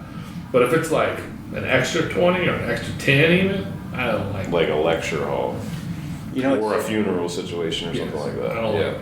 You know what's funny is I used to talk in front of big crowds. There's a handful of times I talked in front of large crowds before tattoo when I was still doing the car stuff. Unfazed, never gave a fuck about it. But then back to the earlier part of this, put a person crying, happy crying, sad happy crying in my station, and I'm like over here like getting uncomfortable and shit. But a crowd full of people just sitting there watching me with notepads. I'm just up there just talking, no fucks given. Yeah. It's fucking weird how the brain works. It is. What are you doing on Porter? I'm not sure. Sure, it's like his butthole. So his ankle. Ankle? Really? That's where his butthole is. Oh, he shit. He just he had this operation. Kicks it out of his head. Now you know why he has his own special passion. There's no toilet. It's just a hole. It'd be kind of convenient though. You can just shit real quick in the bushes. He's kind of full. I wouldn't think he had an ankle spot. Yeah, he gave Justin this tiny space for that eye. Weatherholt? Yeah. Where was that? Was that on? It's on his thigh, I think. Man, that thing Weatherholt did on Jake is gorgeous. Yeah. So cool. Yeah, the little piece of like lady face. Yeah, just looks down. Cool. Yeah. Cracks. Because there's a bunch all around that back piece of different lady heads. Okay, I was about to ask. I didn't realize Jake got a tattoo. I only saw Sarah getting a tattoo. So I didn't know Porter or Jake got a tattoo from other holes. But I was going to ask if it was part of his back piece. Sarah's is super dope, but that face he did on Jake, you know, it's like he gave him a slice like this, and instead of trying to do a side, he did her looking down, like toward his butt, and so it gave him a whole profile, and it fucking looks good. I still remember the first time. It might have been William Brown. I forgot who was the first to put a black and gray woman's face on his back in a nook around like a dragon, and he did, and we all were like, that looks. Jesse. Yeah, I can't remember. I really girls, if you said it, I wouldn't remember. But I got tattooed by him. He's great. Jesse's the fucking best, nicest, greatest motherfucker in tattooing, for me at least. But whoever it was, we were all like, now that's a concept. Like everywhere from the Peanut Gallery was like, that's a concept. Fuck up Japanese background around that Japanese dragon. You should just put black and gray women faces around it. And he's done very well at that. Yeah, I didn't think he was seriously gonna do it. And he's got like cool. Wilson did the center, and it's like two girls, like a sliver of each of their faces. He has one from that dude Drake in Texas. He's got one from Leatherholt's, one from Jesse. Man, Wilson put another one on him that Jake wouldn't get. Another anatomical part of a woman in one of those little gaps. Little beaver shot, yeah. A gap to fill a gap. And it was fucking anyway, he's funny. got like 5 or 6, and they're really cool. Yeah. And it's ongoing. He has more room. Yeah. And he did like a figure 8 Japanese dragon on his back, and he just did no background. Cool. So like the center, underneath, and then around the shoulders, he's just been having to fill up. Yeah, that's sick. That's a cool idea. Jay's got a great suit. Yeah, for sure. I feel like he'd have to get a pen and paper to start listing the motherfuckers he's gotten tattooed by. I feel like when there's that many people, at a certain point you lose track. You have to be like, well, no, this person and this person and this person. I bet he knows. I bet he got it. I'm sure. I'm just making I'm just cracking a joke, but like he's been tattooed by so many different people. I'd have to look at him though. I'd have to look at him. Yeah. I don't know, just have it. Laying down. I'm just gonna go with So, yeah, that like I just that was Leon. leans into it. That's the chair that Leon sat in. He's dead. I noticed we don't. Did he die in this chair? No, he didn't. He died because of the chair. No, I noticed we don't throw chairs around. Throw chairs away around here. It's fine. Yeah. He was a motherfucker, yo. He would have made every fucked up joke he could about everybody. Yeah. He was a motherfucker. Yeah. Yeah. I remember Sarah's husband described Leon and Dallas one time. He was like, they're just bastards. With a little pause, like to think about it. Yes. They're just. He was like, they were just bastards. And Leon was a fucking animal. Bro. Yeah, he was great. I hate these days. He doesn't have to be, but he is. But yeah, he was a savage. But anyway, that was his chair that he tattooed out of. Fuck, he's been dead. And you just broke it. It won't raise up. It's been broken for a long time. I think it was just kind of. Yeah. You found like a little. Yeah. There was a little catch. A little pop. Yeah, exactly. It's like my shoulder, you know. But yeah, he was just a motherfucker. He would just fuck with anybody and everybody. He was savage. Loved to fight. Old alligator days, you know, before we got sophisticated. When shit was gnarly. Yeah. Yeah. I love it. Yeah, when we first opened, man, when we were down the corner, we were open from noon to 11. And sometimes... These are long hours. Bro, I worked for a busy shop. 7 days a week for 4 years. And I took Thanksgiving Day off, Christmas Eve, Christmas Day, New Year's Day.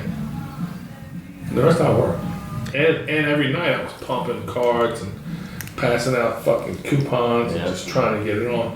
But when Asylum first opened, we were open on the weekends. Not when we first opened. It happened after the fact, but the weekends were noon to midnight. And we weren't. Good stuff. And we weren't. In the bathroom? Huh? Is he in the bathroom? I was talking about the sip you're taking, the Buffalo Trace. Yeah. I don't know what he's doing. It's Probably I think back. Probably back. Trying to lure you into his station. Yeah, that's what I was wondering if I should just go. Yeah. Well, do whatever you want to do. Okay.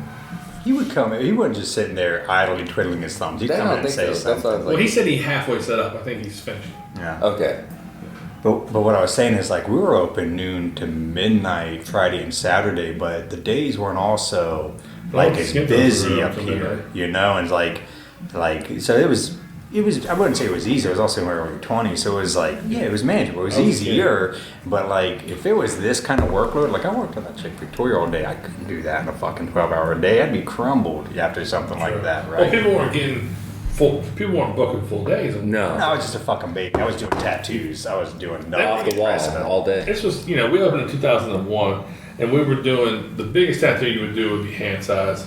But yeah, I mean, me and Andy lived right here. Like, you could throw a rock to the house that we had right here. And the reason we rented is because Andy didn't drive. So he was just like, yeah, get that one because I don't want to have to do it. And yeah, we just worked like a motherfucker. And there was like dice games and dope deals and fucking car show in the parking lot and fucking naked girls all the time and just fights and wild shit. Just a different thing for like the first 4 years. Honestly, probably the first 5 years. And then when I took over, like completely took over, I remember walking over to a dice game like 2 days after it was 100% mine and just kick the dice and be like, Tyrone and them were like, yeah, get the fuck out of here. No more dice around here. And they're like, they had the other half. There was a salon barbershop right next to us in the same building. And they had that half. And he was like, yeah, you can't tell me. And I was like, I just did, motherfucker. And just tossing motherfuckers and just zero tolerance, just immediately turning it around. And mainly, wanted it to be a different zone for Andrew to come back. Andrew had left. He had beef with Grizz. And nothing crazy, but they couldn't see eye to eye. And so he left. And I moved up here with Andy, and I wanted it to be, home team. I wanted it to be this thing. And plus, Andy brought a lot of legitimacy to me. He knew he was already known. He was working. He was part of like a hit squad of convention cast that was like him and Mike Dorsey and BJ Betts and Brian Bruno and Chad Sumner and Jay Chastain. A lot of cats. They all traveled together and they fucking were all doing the same shows and they were all popping.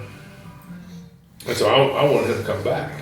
And so I was like, Andrew would not put up with that shit. I remember Hoyer was working on somebody down there during that era, and I'll take a beer.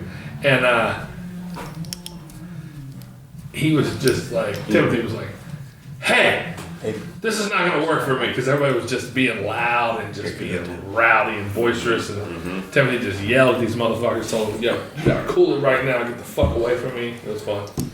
Fun seeing Timothy talk to somebody that way. Yeah, dude. Yeah. Talk about where you're going. Never witnessed. Hollering at Crockett now. He hollered at somebody at the 20th or something like that. Like they were just all. No shit. No, not the 20th. No, he was in Jake's station.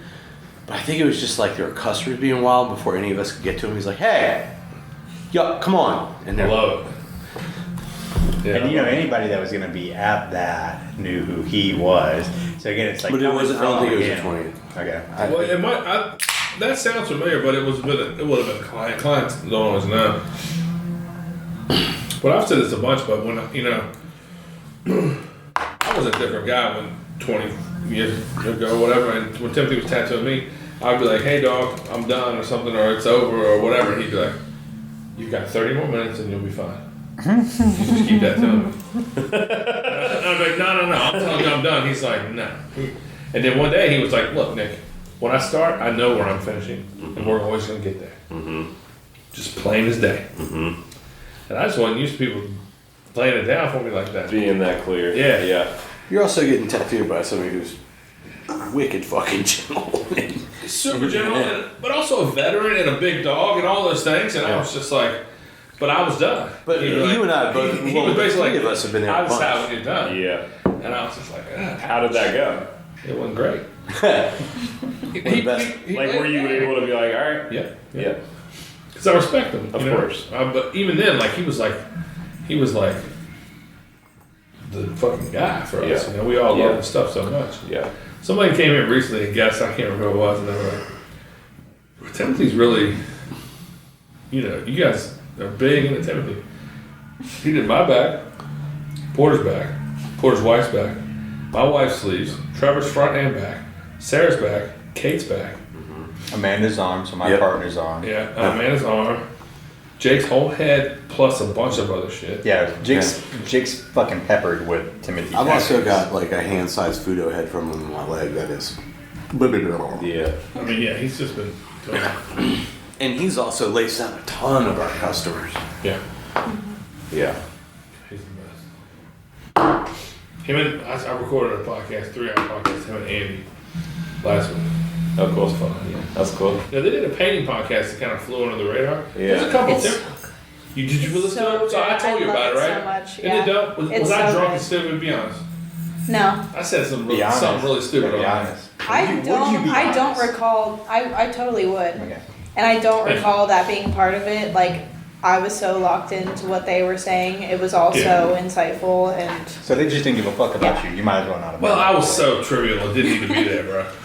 I said to Timothy, if you could only draw one thing for the rest of your life, would it be tigers, space, or Kuan Yin? He went, I'm going to answer that. But I say, yeah, you would dig through the top 10, like what is it? The But I David just Letterman top stoned. 10 of customer But questions. I don't think Timothy would have taken that as like. I felt stupid asking him that. Yeah. In retrospect. That's At the more time, on you. I was trying to be funny. I think he probably found it funny, but they he talked- thinks you're funny as fuck. They talked about the supplies they use and the technique that they use and the discipline that they put themselves through and the time. It's cool, man. It's real fucking cool. And then there's a great Timothy Bryan episode that's real fucking good. It's real fucking fun. And Timothy gets shit faced on that one. There's an incredible Will Lolly and Brian and Nick episode that Yes. Richie's there too, yeah. Oh my god, man! Like, is that the Mace episode? Yeah. Right. But Brian and Will have like a fundamental disagreement and talk it out. I gotta be back by 11. Yeah. I'm ready. I think I listened to that. Whenever you're ready to go. Oh, okay. Yeah. It's pretty good. Yeah, that's We can cool. jump out now. Yeah. All right, cool. Y'all tatting? Take a I snort. guess so. Oh shit. You snort? I love Drees. I was like, I'll snort. I'll fucking What snort. are we snorting? Whoa. Drugs? What did I say? I You said said snort. I didn't quit. no. Earlier, Yeah, I snorted with this dude. In the country. He didn't even drink. In the country, it's drink whiskey's a snort. Yeah. Oh, okay. Yeah. Where I'm from, it's Earlier today, I said, you know. some of that Colombian pow pow or something like that, and Kate just kind of like, boom. What are y'all talking about? For real. I might do a Colombian tattoo convention. That last dude that I I tattooed. just found out about it. You're going to one? 5 days straight. That's just because everybody's gonna think it's only 2. Yeah. True story? Yeah, January. Okay. Yeah. And you're gonna go? Yeah. Is it in Bogota? I don't know where it's at. Yeah, it's dude Franco Maldana. Cool. Nice dude. I used to work with a dude from Bogota. He was like a He big knows Polishing the Black Stone fan. Oh, cool. He told me he's like Cool. that. He's like that podcast changed my And he's a life. tattooer? Yeah, Cool. Really good tattooer. Yeah, really Most cool. of the Central and South American He's in dudes I've Maryland. come across are He's in all Maryland. across He's where they in. work. He worked at Andy's shop. Yeah, okay. What's his name again? Franco Maldano. Yeah, I'm familiar with this stuff. Yeah, it's I very probably much. follow him. It's very much like this kind of stuff behind you. I like Yeah. that style tattooing. Oh, really? This? Yeah. Am I thinking about the wrong person? Maybe I'm Yeah. thinking about a different Franco. Yeah. No, I mean, I'm talking about like Franco's very. You thinking Franco Chivani? maybe. It's like kind of. I mean, it's Franco. Like very good, like somber grays looking. You know, like so Cool. he's using all the opaques and stuff. And it's a lot of black and gray. It's well, what he's doing on Chris. Yes. Gotcha. He's good, really good. Like wild Bali faces with fire and tongues coming out. It's so probably sick. I know people's tattoos better than their names because. Yo, when everybody's got like weird names on Instagram or different. Yeah, This is his name. If he's a local Thank Maryland guy, I'm God. sure I'd probably follow. Franco Maldano, Yeah. and he worked at Andy's shop. Now he's working private in Hampton. Hamden. No P. Hamden. Yeah. I think. Yeah. This guy. Hey, that last guy tattoo? Yeah. Yeah, I was definitely thinking about somebody else. Where's Franklin? Hey, look at that. Frederick, sorry. Frederick. Because Oh, yeah, dude, that's cool. Yeah, That's what I was saying. yeah, dude, you gotta meet this dude. He's like also pretty on the fucking He's level. your tat. You're gonna get tattooed by him later. You mean tattooed by me now. Yeah, that's wild. I love something that style. He came straight from Colombia. Yeah. What do you mean, sorry? Dude, they're fucking. Those dudes are serious down there. That's wild. You take that bar. That's not so bad. That's how you do It's it. really good. Better than Jack Daniels. I didn't think that you got it. Cool Somebody told me flash. that you got it because you heard that it was good and it wasn't Oh, that that's expensive. Squire's stomach. Oh, I thought. I had 4 bottles of the cat Sick. street. I love it. That thing looks fucking. So it's Yeah, dude. well, the reason I thought It's like a crazy, like. What's that? Bali, What's like that? Bali. Yeah. The fire coming out of the mouth almost looks. Well, he I guess had, that's he what had that a, is, right? he had the Godsmack son. Yeah, really? He's That's a cover up. Yeah. It wasn't Godsmack, but I was like, it looks sort of like a snowflake or like. he had a tribal. I mean, he's 56 years old. He had a tribal sun around his navel. Yeah. That's a And Godsmack son. and then they got and he's like, I need to get that fucking thing covered. And look at how fucking cool he Yeah, covered it. that's Like that's like you were actually like kind of going like that's. I was attracted to that part. You were yeah, attracted to the yeah, part yeah. that's really the worst part of the tattoo. Sure, yeah. But it's you're creative. attracted to the worst part of the tattoo. Yeah. Damn. I'm just into belly buttons. I just wanted to zoom in. Yeah, he I was used pretending to like I show was me that looking thing, at and I'd be the like, "That's such a bummer. Like, I don't even know what to do with this." Am I crazy? Like- Did you have somebody that come, Yeah. like a customer in the shop that had that around each nipple? Oh. Tribal song Oh my on God. fans. God, yeah, but I mean that's Remember the over guys 20 not wearing years. the belly button days? The guys are something. That was that real shit. Shit. Shut that door, please. Yes. Thank you. All right, Ben. Huh? Hey, can I Yes. see a Rolex? This is not a Rolex. You can see it. That's not the Like- Rolex? No, it's a Tag Heuer. It's still pricey nonetheless. Got a little weight to it. Man, I'm trying to get like you one day. I'm trying to have chains. You Fancy should. shit. You got a chain right now? What you doing? I mean, you know, broke chains. They're like stainless steel plated, Hey. but You They're gotta not be turning your youthful. neck That's around. the most I no, waited- part of it. they're high I quality. waited a super long time before I had anything. Yeah, I had things in order before I bought anything. Straight up. yeah. Oh, you push it in. I was like, I haven't worn a watch. in But so that's long, I a can't very even nice get it off, timepiece, you and know? I love it. It's fine. Yeah, I got. Yeah, it's beautiful. That's a nice one. Hell yeah. I'm lucky, but it's really just a trick. It ain't. No. I've thought about getting a nice watch every so often. But it's like, I feel like I get annoyed by like stuff. Like I had like jewelry in my face for a while and it was just like, Me and you are. I just like, I'm like, That's why I wanted to wear it. Like I went through a rings phase for a minute and I was just like, I just get annoyed by them. I feel like they get in the way of A things. nice watch to me is different. It would be like something that I would put on to like go out for dinner. I flex in other areas. like I a do tie or something. knives and sunglasses. Are where I I was gonna say flex. this motherfucker got some shades. Once I realized I couldn't just wear a watch anymore, Yeah. I was like, I just can't. But I just, you know, it's when I bought my Rolex, I was like nervous, and I was just like, oh, I'm just gonna wear this. if I Just take to my be wife. like on your person something that Yeah. valuable. Yeah, that makes sense. Not that I would lose it or break it, but just more like who do I think I am, really? And Like, am I flexing too hard or something? Yeah. Yeah. or is it genuine? Like, Yeah, is it like but an ego man, trip or something? No matter what, if I won the lottery tomorrow and had $40 million, I identify as a poor person. I'm a welfare person. Growing up, I was on every public program available in Southwest Virginia. I was on them all. We had WIC, we had food stamps, we had Medicaid, and we lived in Section 8 housing. And it's hard to shake that. But so when I bought my Rolex, I was just like, man, who am I? I got no business. I'm not. I told my wife, I was like, I'll wear this when we go out, or I'll wear this for an occasion. And she said, what you pay for it, I wear that motherfucker every day. So I wore it every day for a couple of years. What's the point of having it if you're not gonna? I wore it every day for a couple of years, and then it needed a service, which was normal for its age. And I got it serviced, and they gave it back to me kind of, you're not really supposed to polish a Rolex, but they cleaned it. and it was beautiful, and I was just like, oh man, this looks great, and I had just gotten this watch, and so I was like, oh well, I'm not gonna wear it every day because this one's dope. I like this. I'm excited about having this watch, And then I broke out my Rolex when I went to Pagoda, and it was just shining and glistening. I felt like I was in Cash Money Records, and Which is a good feeling. It's a great feeling. Yeah. But again, it's like Italian. It's like mob stuff. It's like hip hop stuff. Those are the things that made me want it. Sure. But it's not important.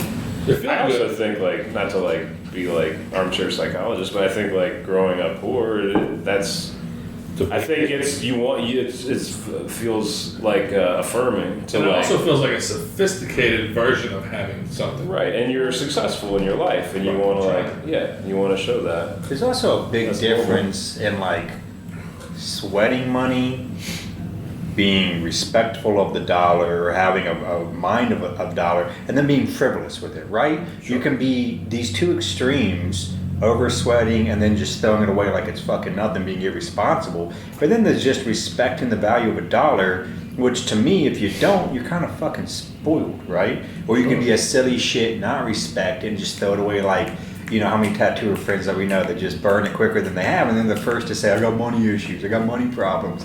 So, there's something being just very responsible in the fucking, a middle ground of value. I think it's reasonableness. Yeah, I think most people that grew up the middle path, poor, blue collar, or whatever, there's a wide range here. But I think, you just grow up to value a dollar and not to be a fucking child with it. Well, I was just like, I need to achieve something first because these things don't equal achievements. These aren't achievements. I needed to they're the appearance of achievements. Correct. Right. But a nice watch won't make you a successful business owner.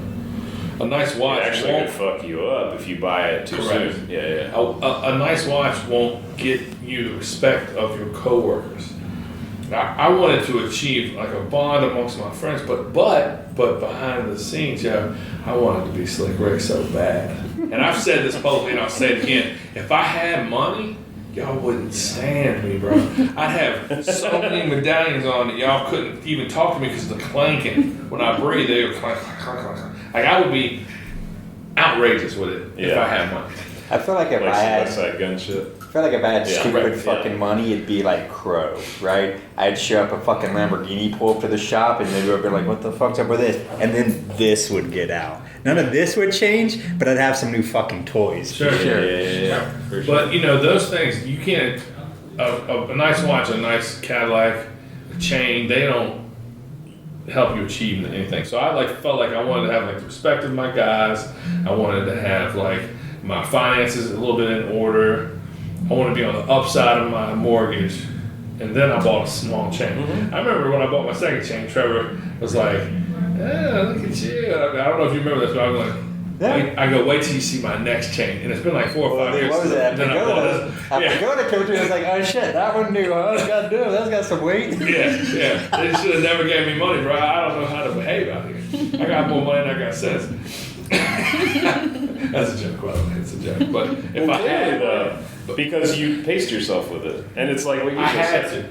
You're not being totally frivolous, nor are you being a tight ass. It's somewhere in the middle of buying yourself treating yourself. I've never had imposter syndrome I Yeah. don't deserve because I've worked. I work and I don't take advantage of anybody, and my crew does well and all those things. But sometimes I would look at something like this and go, who do I think I am? That's just your own judgment. That's me. Yeah. Your insecurities telling you stories. And I'm just being honest with you. Yeah. But I think all of us have different versions of that internal voice or whatever. I want to ask you a question. What's up? I've been waiting. We've talked about drugs a lot. And you're not a guy who gets fucked up. But you also will explore your consciousness. Uh-huh. You did a thing, right? Yeah. Can you tell me a little bit about your decision? And Trevor does those kind of drugs too, so he's not. I'd rather have him in the room. Hold on, I'll tell you. Well, I was just about to say, before that, if you wouldn't mind, I thought you were sober, but is it just booze? I mean, I'm not you've explained this to me before. Okay. I'm sorry for asking. No, it's okay. So, just about 15 years ago, I had a problem with drinking. and by way of drinking, a problem with cocaine. And I was in a relationship at the time with a wonderful person named Katrina, who was invested in the relationship but couldn't deal with my bullshit. And she kind of gave me an ultimatum. It wasn't like, I'm going to leave you if you don't quit. It was more like, tighten up. Things are not going well because of this. She let you know the kind of human being you were being. Exactly, right. And so she helped to steer me away from like a toxic behavior pattern. So I walked away from booze at that time. I've never been someone who's identified as sober or straight edge. I just don't drink alcohol. I don't particularly enjoy cannabis, so that's not been much of a thing for me since I was like a teenager. I've smoked a few times since I quit drinking, but I don't much care for the effect of it, so I have like done a few other recreational drugs over the years since then, but like very occasionally. You say that made me remember I had this marijuana cigarette right here. Very occasionally. And I'm not a fucking plain ass black or white kind of person when it comes to that. Like, to me, sober doesn't mean everything. So that's why I asked you, just for my own clarification. And when you told me you didn't drink, it was in the most casual fashion, the most lighthearted. Like, no thank you. I was almost no thank you when I offered you a drink. Sure. It wasn't like, which is kind of how I do it now. Exactly. At first it was a thing. I described you as a sober guy because I just thought you weren't drinking. Well, I thought you didn't love it or whatever. How long ago did you say? You said it was 15 years ago? I've never known you. It was we didn't know each other when Tucker first introduced us, but that was way back when, before the rest of these cats. Yeah. So you weren't drinking then either, right? No. Okay. Yeah. And that's kind of how I treat it now. When I first stopped, my entire life was centered around drinking. So it was very awkward because all of my social connections were based on that. Like nightlife stuff. Yeah, or basically all my friends, because like I was 28 when I quit drinking, but I started getting fucked up at 11, 12 years old. You know what I mean? Yeah, so it was like my entire life, was that, you know? That's so like a all my shame. friendships were very awkward for a while because it was just like, Well, I worry sometimes because I'm like known as a party guy and drink on here. And I think sometimes people think of me almost as a persona. Because I tell funny stories and laugh and crack up and you're a personality, like right in life and on you and the I've show. done podcasts where I didn't drink at all. I think. But I've done a ton of podcasts. We did. I think the first one we recorded like during the day. It was like late afternoon or whatever. And I've done a ton where I didn't. It doesn't define me. But I think a lot of people that listen to the show think, oh, it looks like a nighttime rambling kind of. And I want to throw this out there, not to make a PSA about it. And I'm also not sober. So whoever's listening to this, I'm being phony right now. But it is a shame when somebody wants to get sober on everything or anything or just a thing and stops because they think it's going to affect their life in a grander way. You know what I mean? That is a bummer. Like you're saying, like to get over that hump of being like, no, I can go on, have friends, have a social life, and not have to be fucked up about it. Because that's a big thing for most people. Everybody that I know that's sober have that moment. And I mean everybody have that moment of, well, what am I going to do? Like this defines me. What I'm gonna do after this, and that's just a shame people have to think it is that a shame. versus I just just being don't like, give a fuck, man. Because my friends are my friends, and I have a ton of friends who are sober. But I mean, there is some validity to it because it's like if your entire social life is centered around drinking, like you have to change. Yeah. You don't necessarily have to no longer be friends with people who drink, but you can't just. I mean, well, and some people have to be away from it for a minute. Not everybody. I mean, you could be just like, go to I'm the not bar gonna do it. anyways, but that wouldn't Then some work people have out to build well up for to me, that you know? if they ever. Yeah, but that's not conducive to right turning over a new leaf, right? Right. I mean, if you got a real problem with it, you got to sometimes be away from it. If you're really addicted to something, you can't right out of the gate just casually be around it and not get caught up in it again. Which was probably kind of the case for me at first. I was never like a drink in the morning kind of I was more like a binge drinker, so I would get completely hammered like every 3 days. You know what I'm saying? And I would drink to great excess. Yeah. So I didn't have to like detox or whatever. But at first I did avoid. You had to behaviorally change. You had to Yes. change your habits. Yes. Yeah. But I would probably like refrain from going to the bar for a social thing. I played in bands at that time, so I still was out at shows and that kind of shit. Me and you met in a But as bar. long as there was like an activity happening, like I'm here to play drums, and then it was like it went okay. But otherwise, I felt like I had to isolate a little. I don't think I actually did have to, but I was afraid of what I may choose But to you're do. a smart, mindful person. I think you were just trying to give yourself a great, solid chance at doing better. Right. And I didn't bring this up because you're in the trenches or were in the trenches. No, that was me. But I asked but it's more part questions. of it's part of the journey It's because part I of the think big story. Well, okay, so what Nick is talking about is ayahuasca, which I is assumed. So, and that's part of this journey for me because ayahuasca's been a thing in my life for about 10 years. I sat with it only a few times about 10 years ago, which was right around the time I met you. How many times have you done? You've been doing this for 10 years? Well, I've been in 23 ceremonies. Oh, so it's shit. like not very regularly, but twice a year, more than twice. Yeah, but I think ayahuasca and other psychedelics too, like psilocybin, like mushrooms, when taken medicinally speaking, like saying drugs, for example, like wouldn't be how I would describe it. Not to like correct you or anything like that. No, that's fine. But it's like I think that is an important distinction when you're talking about like how you're using these medicines. Yeah, you're right. Now, ayahuasca is not really a medicine you would use recreationally, but like something like psilocybin, mushrooms can fun, be. Right? It's not. It's not exactly fun. Like you would think of like get stuff. It just wouldn't. I don't even know how it would work for someone to just take it like at a party. I don't. Sure. That's something that's like totally out of the question. Well, what I'm curious about is. And so I didn't know you had done it that many times. I knew you had done it before. But what I'm curious about, what I'm asking about, is like your decision to do it, where you went, the actual travel to it.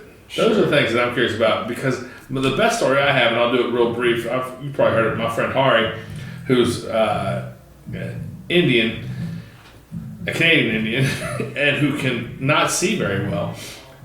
Decided he was going to go to Peru and do it. India, not natural American or first citizen. Yeah.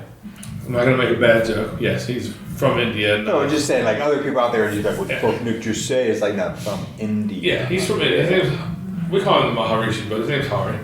And I've only met him briefly, but I would like to know him better. Yeah. The best fucking dude I know. When my son was born, he was like, I've seen some babies. This is the best one. But anyway, he's great. And so, he has poor vision. He lives in New York City. He's a writer. He's a dear friend of mine. And he decided he was going to go to Peru. I'm just going to tell it real quick. Yeah. He went by himself. He flew down there. He got off a plane. He got on a bus. He got off a bus. He got in a cab. He got out of a cab and onto a moped. And he went to the fucking jungle. And he was supposed to have a 5-day thing. And he just got sick of puking his brains out on day 3 and stole a boat and went down a river until he found a town big enough to get him back to the airport. Dude. And it's he just, straight up escaped. He just is a fearless fucking. He just like is self-preservation, and I'm gonna do what I have to do to make the best for me right now. Yeah. And he did that, and it's just the greatest story I ever heard. So I'm always interested in people's like.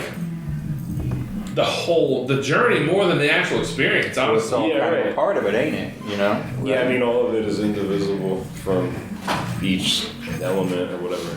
I'm curious. I mean, like maybe it's not appropriate to talk about his experience on the show, but does he talk about that experience as something that's been very like profound and helpful for him? Like the medicine experience, as opposed to the.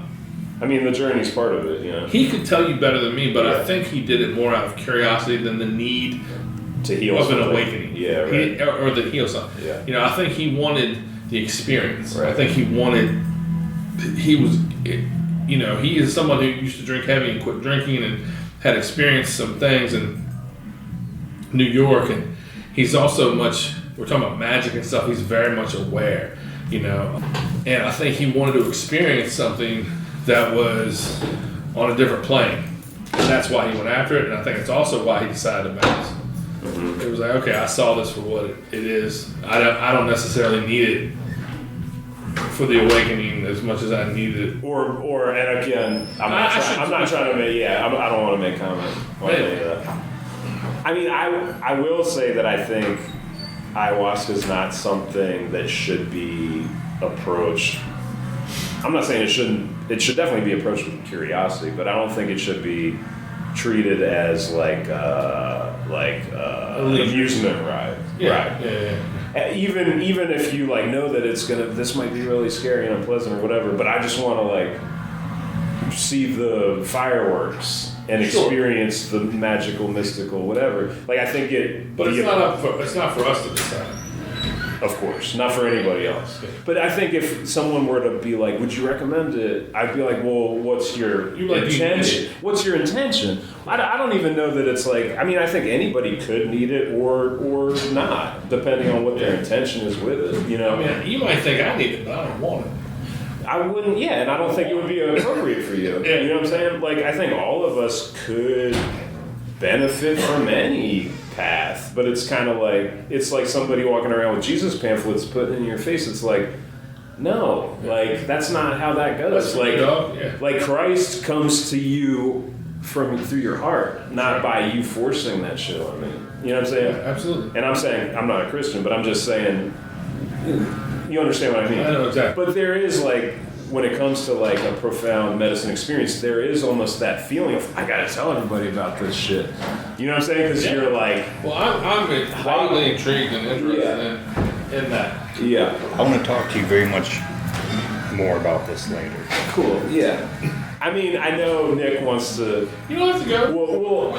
No, you talk about whatever you want. We don't have to go any more into it at all. I'm just curious, just like he said, we can talk about it outside of this. Sure. I just was very respectful of your interest in doing it and your execution of doing it. That's what I'm saying. That's what I'm curious about. Because it doesn't seem like an easy thing. It doesn't seem like a leisurely thing. And so the fact that you looked inward and said, I need to do this, is what I'm intrigued about. But if you don't want to share that... No. I'm totally... Well... I mean, it's like I feel like we could talk about it for like many, many hours as far as like the journey. I mean, it came to me organically, like through a friend who was playing music in a circle that's stateside. Uh-huh. So like I started sitting with a circle and stayed connected with that community. And through that community made friends that we all went on a pilgrimage together to Peru recently. I was going to ask you, I was curious how many of these you left the States for, and how many of these you did, how many pilgrimages do you seek, and then how many of these like Western pilgrimages that shamans have been, like in the last like 10 years, more people have been coming into the States and you kind of get people around. Yeah. Well, and then also in the last couple of years, it's like turned into like a fucking resort thing, and it's become very soulless, And just a note, go listen to the Will Ollie, Ben Proudman, Kings Avenue episode where Will talks about doing it. He had a wild experience. So see, me and Will have talked about it a few times too, and the same thing. Again, I want to talk to you more privately about it, but me and Will talked about something, and it just never happened. So, I mean, for me, like it came to me like through like a very close knit community, and people who I've since like created very deep, long standing friendships and relationships. And I know other people. So there's like in tattooing who have similar. I didn't like go to some place where I knew no one. Well, I mean, have you seen this stuff where they're doing like in Mexico where it's like it's like the yuppie retreats where there's like everybody gets given a fucking white robe, they all walk out, and then you got like a room full of 80 plus strangers that are all just consuming this and puking and shitting on each other and having this horrible moment with complete everything. It's like soulless. Everything that's maybe. It's your judgment. You don't know what's happening with everybody in that room. Some people walk out there, but well, that's like a blanket statement of the thing, but the individual experiences are who knows. Yeah, exactly. Yeah, I didn't mean to I wasn't trying to like. No. I mean, you're right. Like I don't know what these people took out of it. That doesn't seem. But it's not what I would. That doesn't seem like a rewarding scenario for you to be in. Yeah, it's not ideal for me. But that's what I meant by individually, that. Those people might have seen, what the fucking universe is made of. Who knows?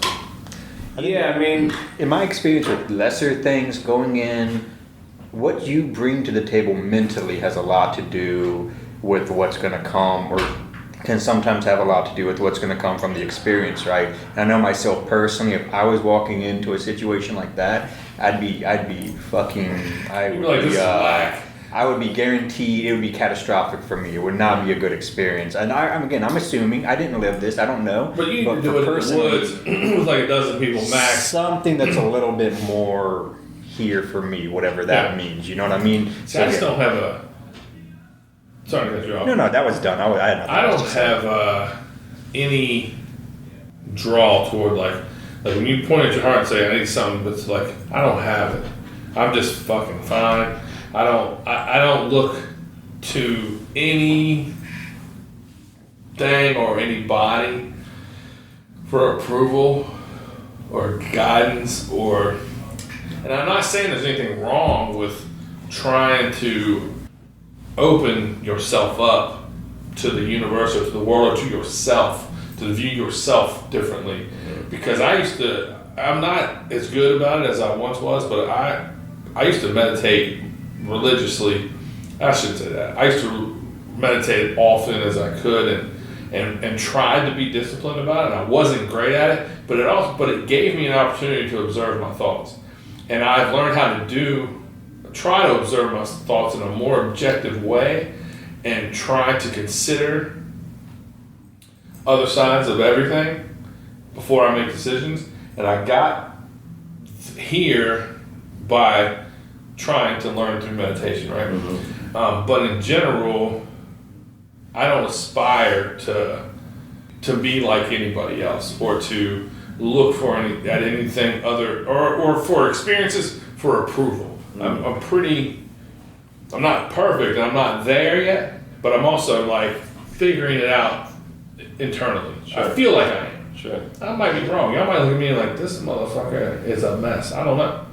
But I feel like I'm getting to my end goal through internal process and progress. Sure. You know what I mean? I mean, I feel like your progress is your progress, and like anybody else's judgment of it is bullshit. It's like it doesn't matter what but anybody there's has to say. someone who like wants more for you.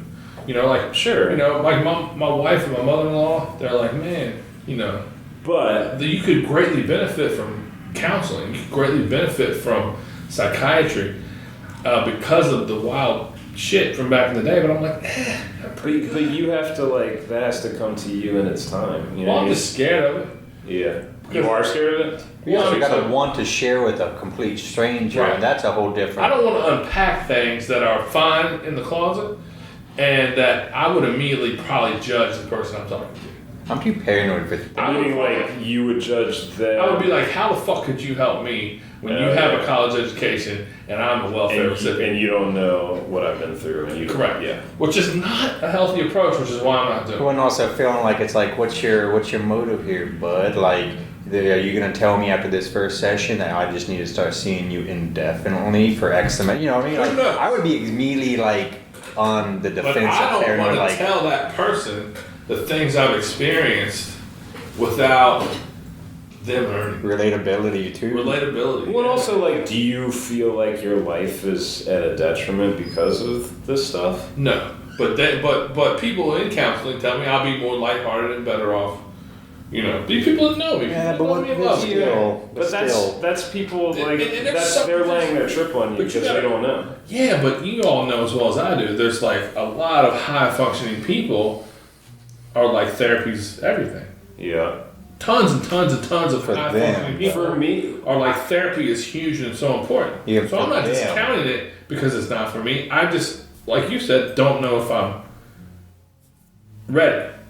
Maybe one day I will, but right now I just imagine the real-time reality of looking across the table at a motherfucker and being like, so let me get this straight. You know, you're from wherever and you have a degree in whatever. I just would immediately get defensive. I would pick them apart because I would be defensive about all my insecurities of being poor and coming from a broken home and abuse and crazy shit.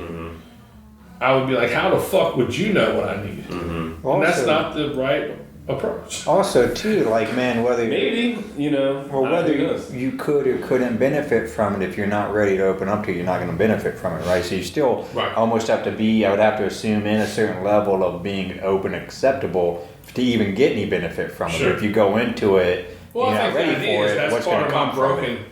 personality, and I'll get over that pretty quickly. You know, I don't. Do you think you have a broken personality? He's going to be a fucking therapist. This is what therapy. This is what therapists do. No, I'm curious because it's like, are you using like hyperbole? But man, You're too smart. I don't trust you now. He always does this to me every time we do. I'm interested though, like truly, like because I'm fucked up. I'm fucked up. Yeah. Like I'm fucked up. Fucked up things happen to me, and I'm fucked up. Yeah. But I'm just fine with who I am. Sure. Is that? I think so. Like, what if you like change the way you spoke about yourself though in that way? Yeah. You know what I'm saying? Yeah. Like rather than I'm fucked up. I'm not trying to Have tell you you ever how done? to Have you ever speak done to therapy? yourself. No, Have you I ever have. done Yeah. therapy? Okay. It sounds like it. Well, Josh, Well, I'm not trying to like pretend I'm a therapist. I'm actually. I'm just this is a interested. very open space. Yeah. And I'm not saying you're trying to be. And I But like. you sound like somebody who's had these kinds of questions fired at you. You know what I mean?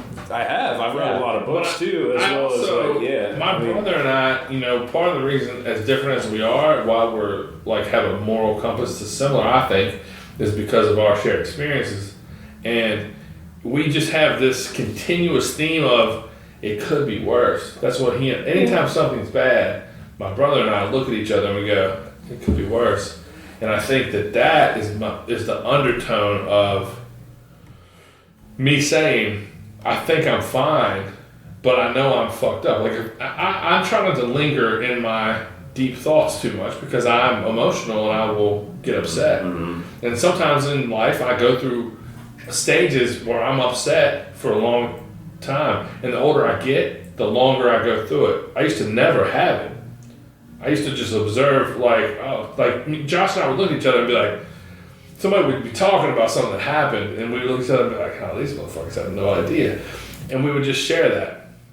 And then as time went on and life went on and I had children, that changed me profoundly. I know that sounds fucking cliche, but I used to be able to watch Vietnam and World War II documentaries, all this crazy shit, and I can't do none of that shit now. But, you know, as time goes on, I struggle more and have a harder time with things I've experienced. But I also don't whip my kids' asses or fucking an old lady up or abuse the structure with which this business operates. And, I think if I left and you asked Trevor what kind of guy I am, he'd probably say he's a good guy. Yeah. You know?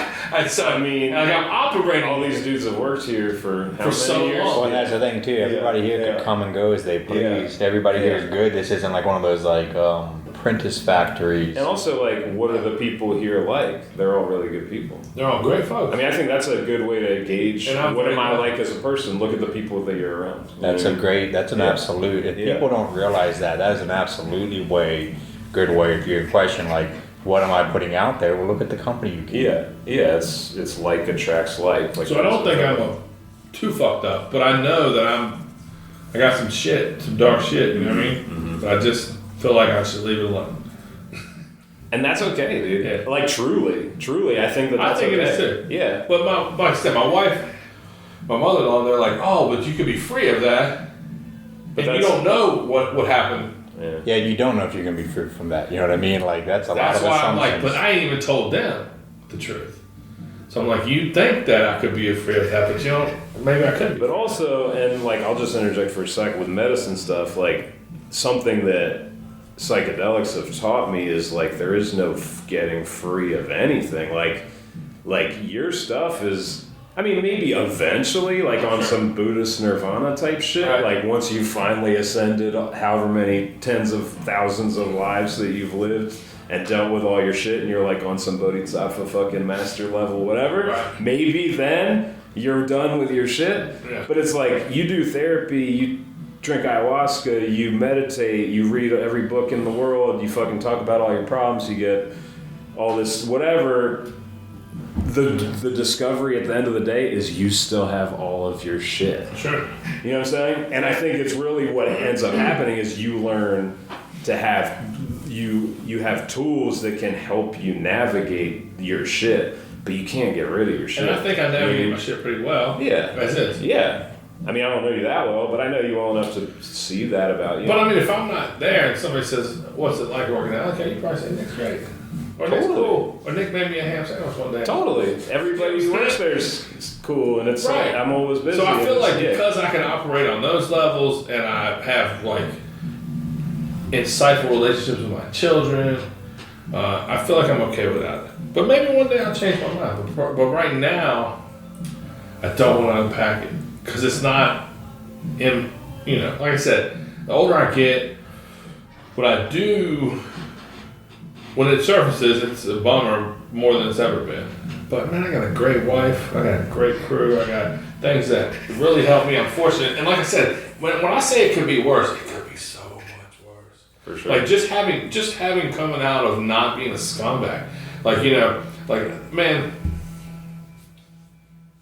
But that's like you've heard a bunch of stories, man, but there's so much dark, heavy, like sex and drugs and shit that I was witnessing as before I was 10. Yeah. Like crazy violence. Yeah. Crazy violence. Yeah. And just the fact that we didn't, Josh and I together, looked at each other and just went, that's not where I don't want to go there. I don't want to be there. I want to be one of these people. And my brother, at a very young age, probably, no joke, 10 years old, he probably looked at me, he was 14, and said, it's real important that you recognize that a lot of the people around us aren't looking out for us. You have to start looking out for yourself. And I almost changed overnight. I almost stopped being a child almost right then. Mm. And so that whole it could be worse thing is like just a constant that I'm real comfortable with. Sure. And it's true. I think no matter what your situation it's so fucking true. I mean, it's also, too, to put a grander look on that or a more wide-eyed look at that, it could also be seen as finding the silver lining. Yeah. You could not just be focusing on how it could be worse, but accepting that this That's pretty good. That bad. Yeah. No, it's great. And that's it puts it into perspective. Yeah, it puts it into perspective. I also think on the flip side of that, like, just because things could be worse, that doesn't mean that your suffering isn't valid. Also. Sure. Because I think that's what my wife's trying to tell me. Yeah, right. That's my wife. Right. And she doesn't harp on me for it, but she's just like, sometimes when I have a rough one, something like yeah. But that's like a universal, unifying thing about the human experience is that everyone's suffering, including the most privileged people. And that's positive outlook isn't something to look down on. That's not the worst. Feeling whatever you're suffering from is a part of being alive. Yeah. Yeah. I mean, it's also what makes life sweet. That's why things are wonderful, too. Well, I mean, if you have a rich experience with someone that you love, I was very excited about seeing you pagoda. I lit up when I saw you pagoda. It's been a long time since I've seen you. Yeah. And it bothered me that we couldn't get together on a lot of days that we sent each other dates. Yeah. So when I saw you, I was excited. Yeah. So then to have you here, like when something's really great, it's like fucking really great. Yeah. Totally. I mean, food is delicious because you're hungry. Yeah. Fucking feels good because you're horny. Like, taking a shit feels good because you had to shit. You know what I'm saying? That and the suffering is the flip side. You know what I'm saying? So it's like it defines it. Yes. It defines the sweetness of life. Like, that's what romance is. You know what I mean? It's like the fucking, like the paradox. Yeah. Like in a poetic sense or whatever. Yeah. Yeah. I mean, look at spoiled kids, right? A spoiled kid has only been given everything, and so then when they get the best, they're not content or happy with it, right? Like, if there's not two sides of the coin, you're not going to ever be happy with what you're given or appreciate these things. I mean, again, I just put it way more fucking simple than it's just exactly what it is. The thing about that is, I never ever want to be like, well, I have children and you would understand. But what I've learned, part of what I've learned from being a father is that what was hard for me at 10 and what was hard for my 10-year-old are so radically different because they've only ever experienced what's hard to them. Right. Where at 10 years old, I was experiencing crazy people screaming in my face and making me do shit I didn't want to do and physical, just crazy fucked up shit. And if I tell this motherfucker to go, pick up sticks out of the yard, and it's like, it's hot. I'm like, you don't know what hot is, motherfucker. Like you only ever The fact it's hot because you got AC inside. Right. And my mama still ain't got AC. Mm-hmm. We never ever had that. We had windows open in the summer. And box fans, dog. And that's what my mama has right now. But that's just the thing. That's the thing. It's like it's hot outside, but it's like you're lucky that you realize there's a difference. Correct. And but it's hard is relative to how hard you experience things. So when they think about like spoiled children and stuff, it's like, it really is based on the environment that they're coming from. Right. It's not their fault, man. Yeah. And I said, there's different levels of looking at like spare the rod, spoil the child is like the biblical thing, but just doing something hard can be catastrophic to some motherfucker who's never been uncomfortable. You just remember this conversation. Yeah. You just remember this the next time you're shitting on Dylan, okay? Just because he came up in privilege doesn't mean he couldn't do a little good after the fact, dude. Dylan. Dylan. Yeah. Bob Dylan. All joking. No, I didn't watch the movie. Might have been an inappropriate time to come in on like I did watch the movie and I've been listening to a bunch of Dylan. I bring on some Dylan. I watched the movie. You watched the movie? Which one? The new biopic shit? Yeah. It was good. It's pretty good. Yeah. It's pretty fucking good, yeah. It had a moment or two of like, and how weird is this? Bullshit. I heard Fat Joe talking about how good it was on a fucking podcast. Fat Joe the rapper, Trevor, in case you know. Is that why you went and watched it? Yes. Yeah. Well, I was like, if this guy who I relate to dug it. Do you like Bob Dylan's music? He got some joints, but I don't love it. Same. Not like him. I don't dislike it, but it's always just been there. And I like him. He's not in my top 20. He's not my favorite, but I fuck with him. And I hated him as a kid. I would talk mad shit as a child, little angry punk rock kid. The older I got, the more I got into his music and the more I can appreciate it. And again, I really like Bob Dylan, but if I was going to sit down and make a list of 20 musicians that I was only going to listen to for the rest of my life, he most likely wouldn't be on that 20. Sure. But I do like him. Sure. Yeah. As an adult, I do like him. I went to see that with my mom, who adores Bob Dylan. Oh, yeah. So that was sweet. That's cool. I probably wouldn't have gone to see it otherwise. She was visiting and she's like, I want to see this movie. I was like, is this like a documentary about him or no, it's like a biopic. It's been out like 4 months. It's not been that long. What's the dude's name? Like Timothy Chalamet plays him. Oh, I know exactly what you're talking about then. Yeah. And it's also from it's like from the day he met Woody Guthrie to the day he went electric. It's not like a big thing. It's just this moment. I'm more of a documentary person than a biopic person. Just saying. Sure. I've watched some good biopics. The only one that I would ever say is fucking great is Ray. With that. Right. But like Walk That's the what I tell Line, everybody. I fucking hated Walk the Line. I don't hate Walk the Line. No, I hate it. I very much disliked it. I didn't like a lot the Hank Williams one. I didn't like the Johnny I never Cash saw the Hank Williams one. Good for you. Yeah. I don't like biopics. I like documentaries. I want information. You're right. Ray's is fucking fine. That's the only one that I'll go Foxx, back. Yeah, dude. But he became Ray Charles, man. Every time. I might be wrong. For sure. I might be wrong. I'm pretty fucking sure every time you hear Ray Charles music in that movie, it's Jamie Foxx singing. Yeah. It's not them playing pick. Oh, I'll take it one back. Ray and the Doors biopic from the 1990s. That's another good one. Yeah. And the rest of them I don't really care too. At least the ones I've seen I don't care too much for. So I'll probably avoid the Timothy Chalamet one. But again, you showed me like a documentary. Dude, there's a documentary about Rolling Thunder. After him going electric on that tour with him and the band and then getting booed, when all of them, the band and Dylan, just stopped playing live music, then they came back with Rolling Thunder review. I don't believe the band was a part of that. I think it was just Dylan. I could be wrong, but there was a lot of people going with it. What's that? When Larry Campbell started playing guitar for Dylan, then? Maybe, yeah. I'm pretty sure it's after the band. I don't think the band went down on this. The first incarnation after the band was Larry Campbell on guitar and whoever else. That documentary is pretty good. The Rolling Thunder. It's long as fuck, but you like your long as fuck documentaries. I still haven't watched the George Harrison one because it's just too fucking long, man. Yeah, goddamn, that's a key. But let me tell you about that. But it's like in episodes kind of thing. I haven't. I know what you're talking about. Now this is pre-miniseries, dude. This is. Wait, is this about like the making of like Abbey Road or some That's shit. what every day was fucking. No, I think I this know is what the bad you're Scorsese talking directed. about. You're talking about like the last Beatles. What's the one with all the footage of them like writing the songs? Right That's at the cool end. as fuck. Yeah, that's a newer one. Yeah, that's Yeah. a different one. This one's part of that, and it's done by Scorsese. Okay. But let me tell you about it. It's just George Harrison. It's just George Harrison. It's every day of his goddamn life, it seems like, which I love. But remember when he was attacked in his home? Somebody tried to kill him. I don't know. Not really. Are you a Beatles guy at all? I mean, I like the Beatles, but I'm not really about it. So he's been in the transcendental meditation since the 70s. Yeah. Right. And they had the fucking Maharishi, and they had all this stuff, and they were in India, and he's just like constantly trying to.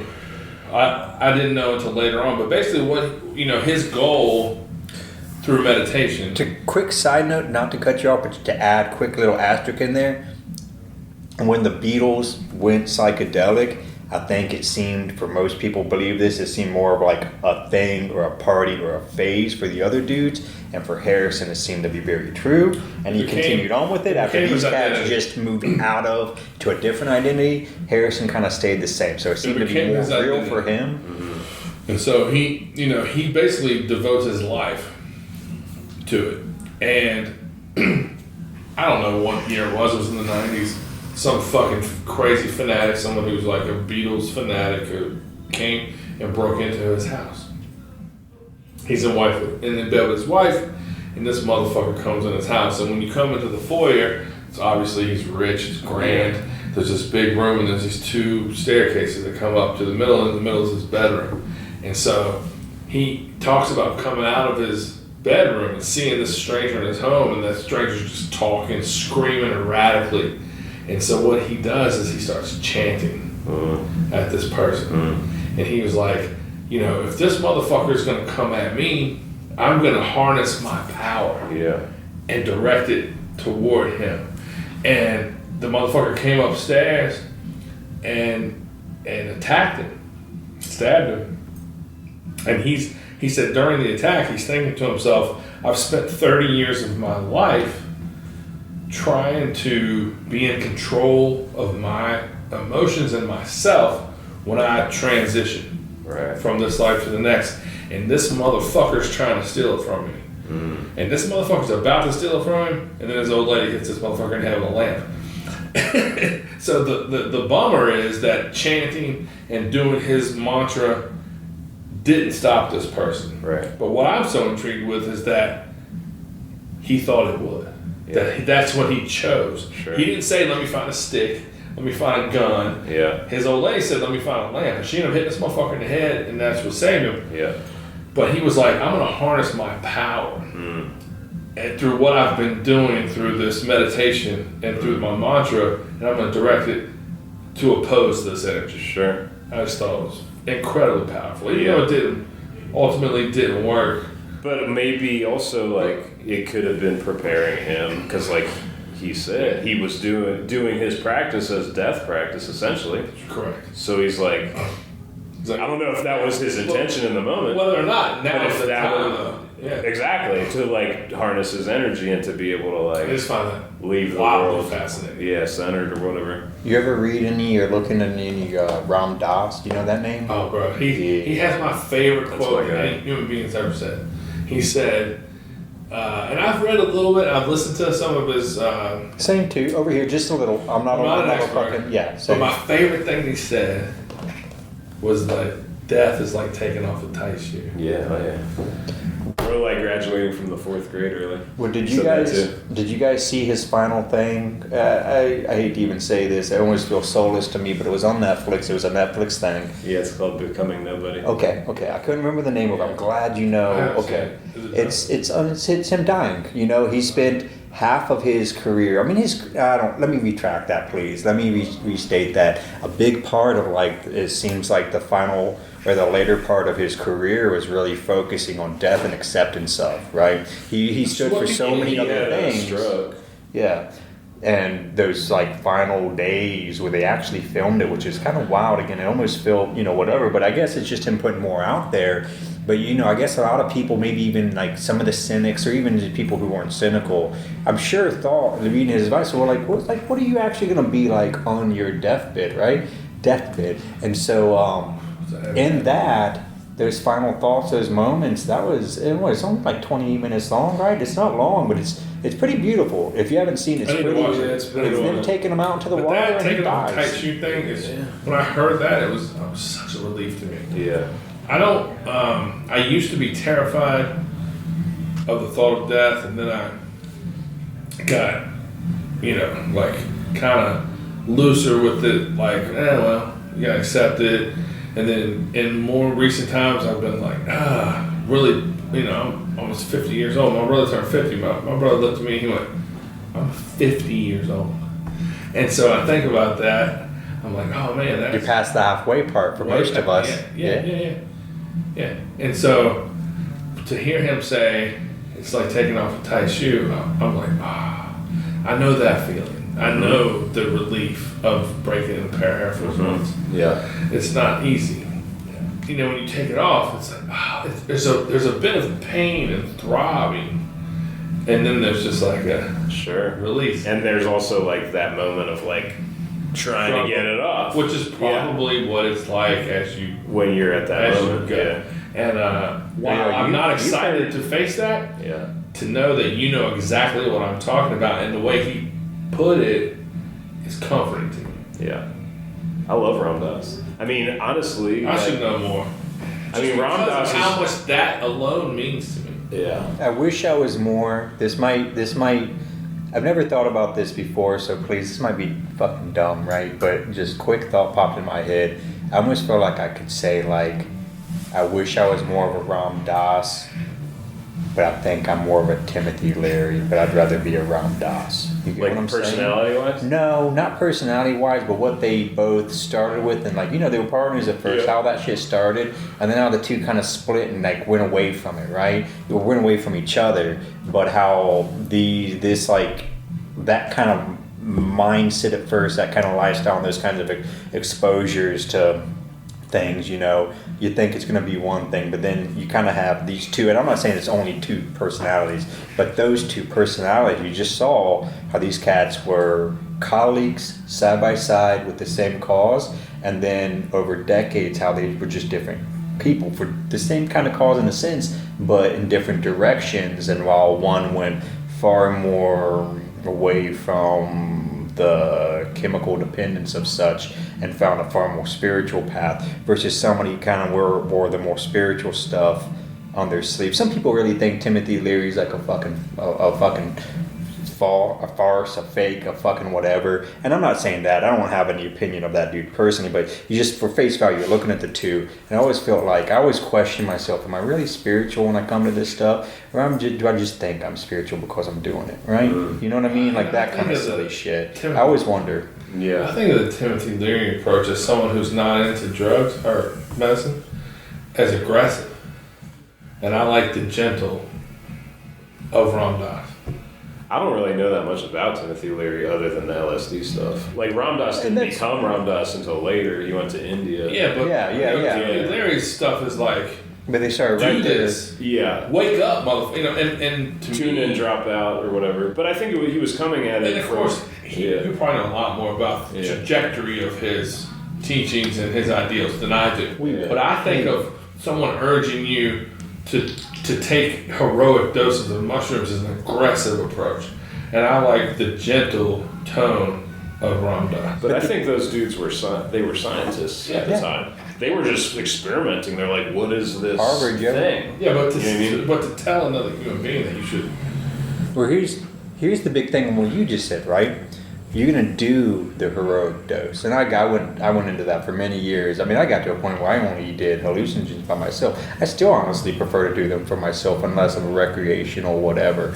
At Pagoda, I ate a bunch of mushrooms with a whole fucking tin full of people I didn't know, and it kind of got weird on me. I didn't prefer it too much, and all that shit aside,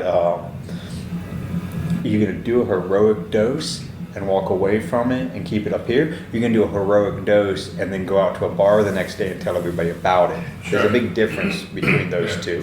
Are you doing it for you, or are you gonna do it to turn around and just boast about, brag about it, and be like, look at this badge on my. But that's coming. What's the name to me, as someone who is intimidated by it. You know, that's coming from someone who has done it endless amounts of time. And for me, for him to say, you know, that you should do it and face yourself and all those things, it's like, Timothy Leary said. Timothy Leary, yeah. And I'm just a little more.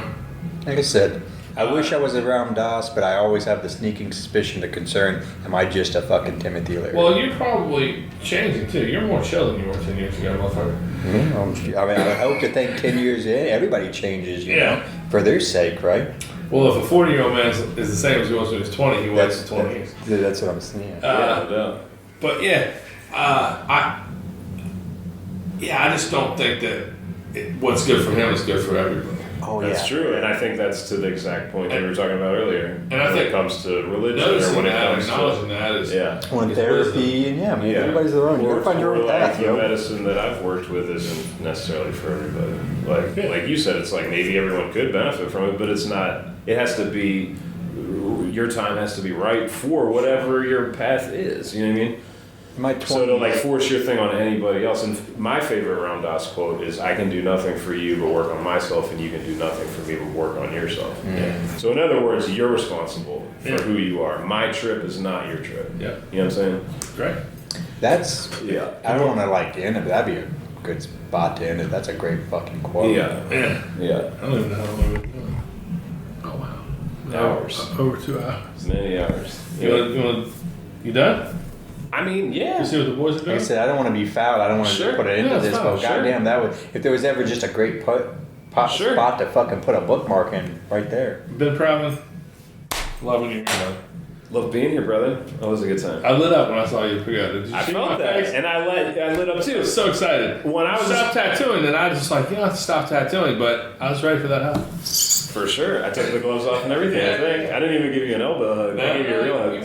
No, it's like when I got to Pagoda, I was looking for you immediately. Because I saw your brother and Chad and those guys. He looks like a big guy to you, my brother? I think of him as a reasonably large dude. I wouldn't describe him as a big guy. He just always described me as his big little brother. So it's funny to me. But anyway, I'm glad you're here. Yeah. I always appreciate your contribution to all this bullshit. So do the people that listen. Hell yeah. Please tell people how to see your tattoos and get tattooed by you. You can see my tattoos at Tattoos by PRDMN. I think at that. Yeah. You can just look up my name, Ben Proudman, on Instagram. I think it's at Tattoos by PRDMN, which is my last name with no vowels. Or I'm at Key City Tattoo in Frederick, Maryland. Trevor? Alley Cat Tattoo. You can find me under the Alley Cat's Instagram, or I think mine's also like T_Smith381, I believe. Thank you, fella.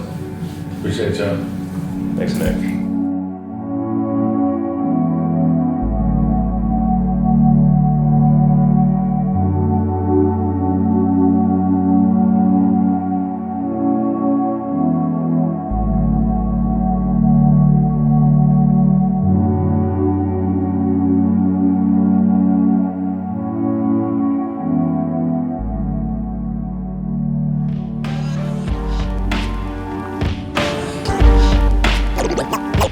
No lies, just bullshit.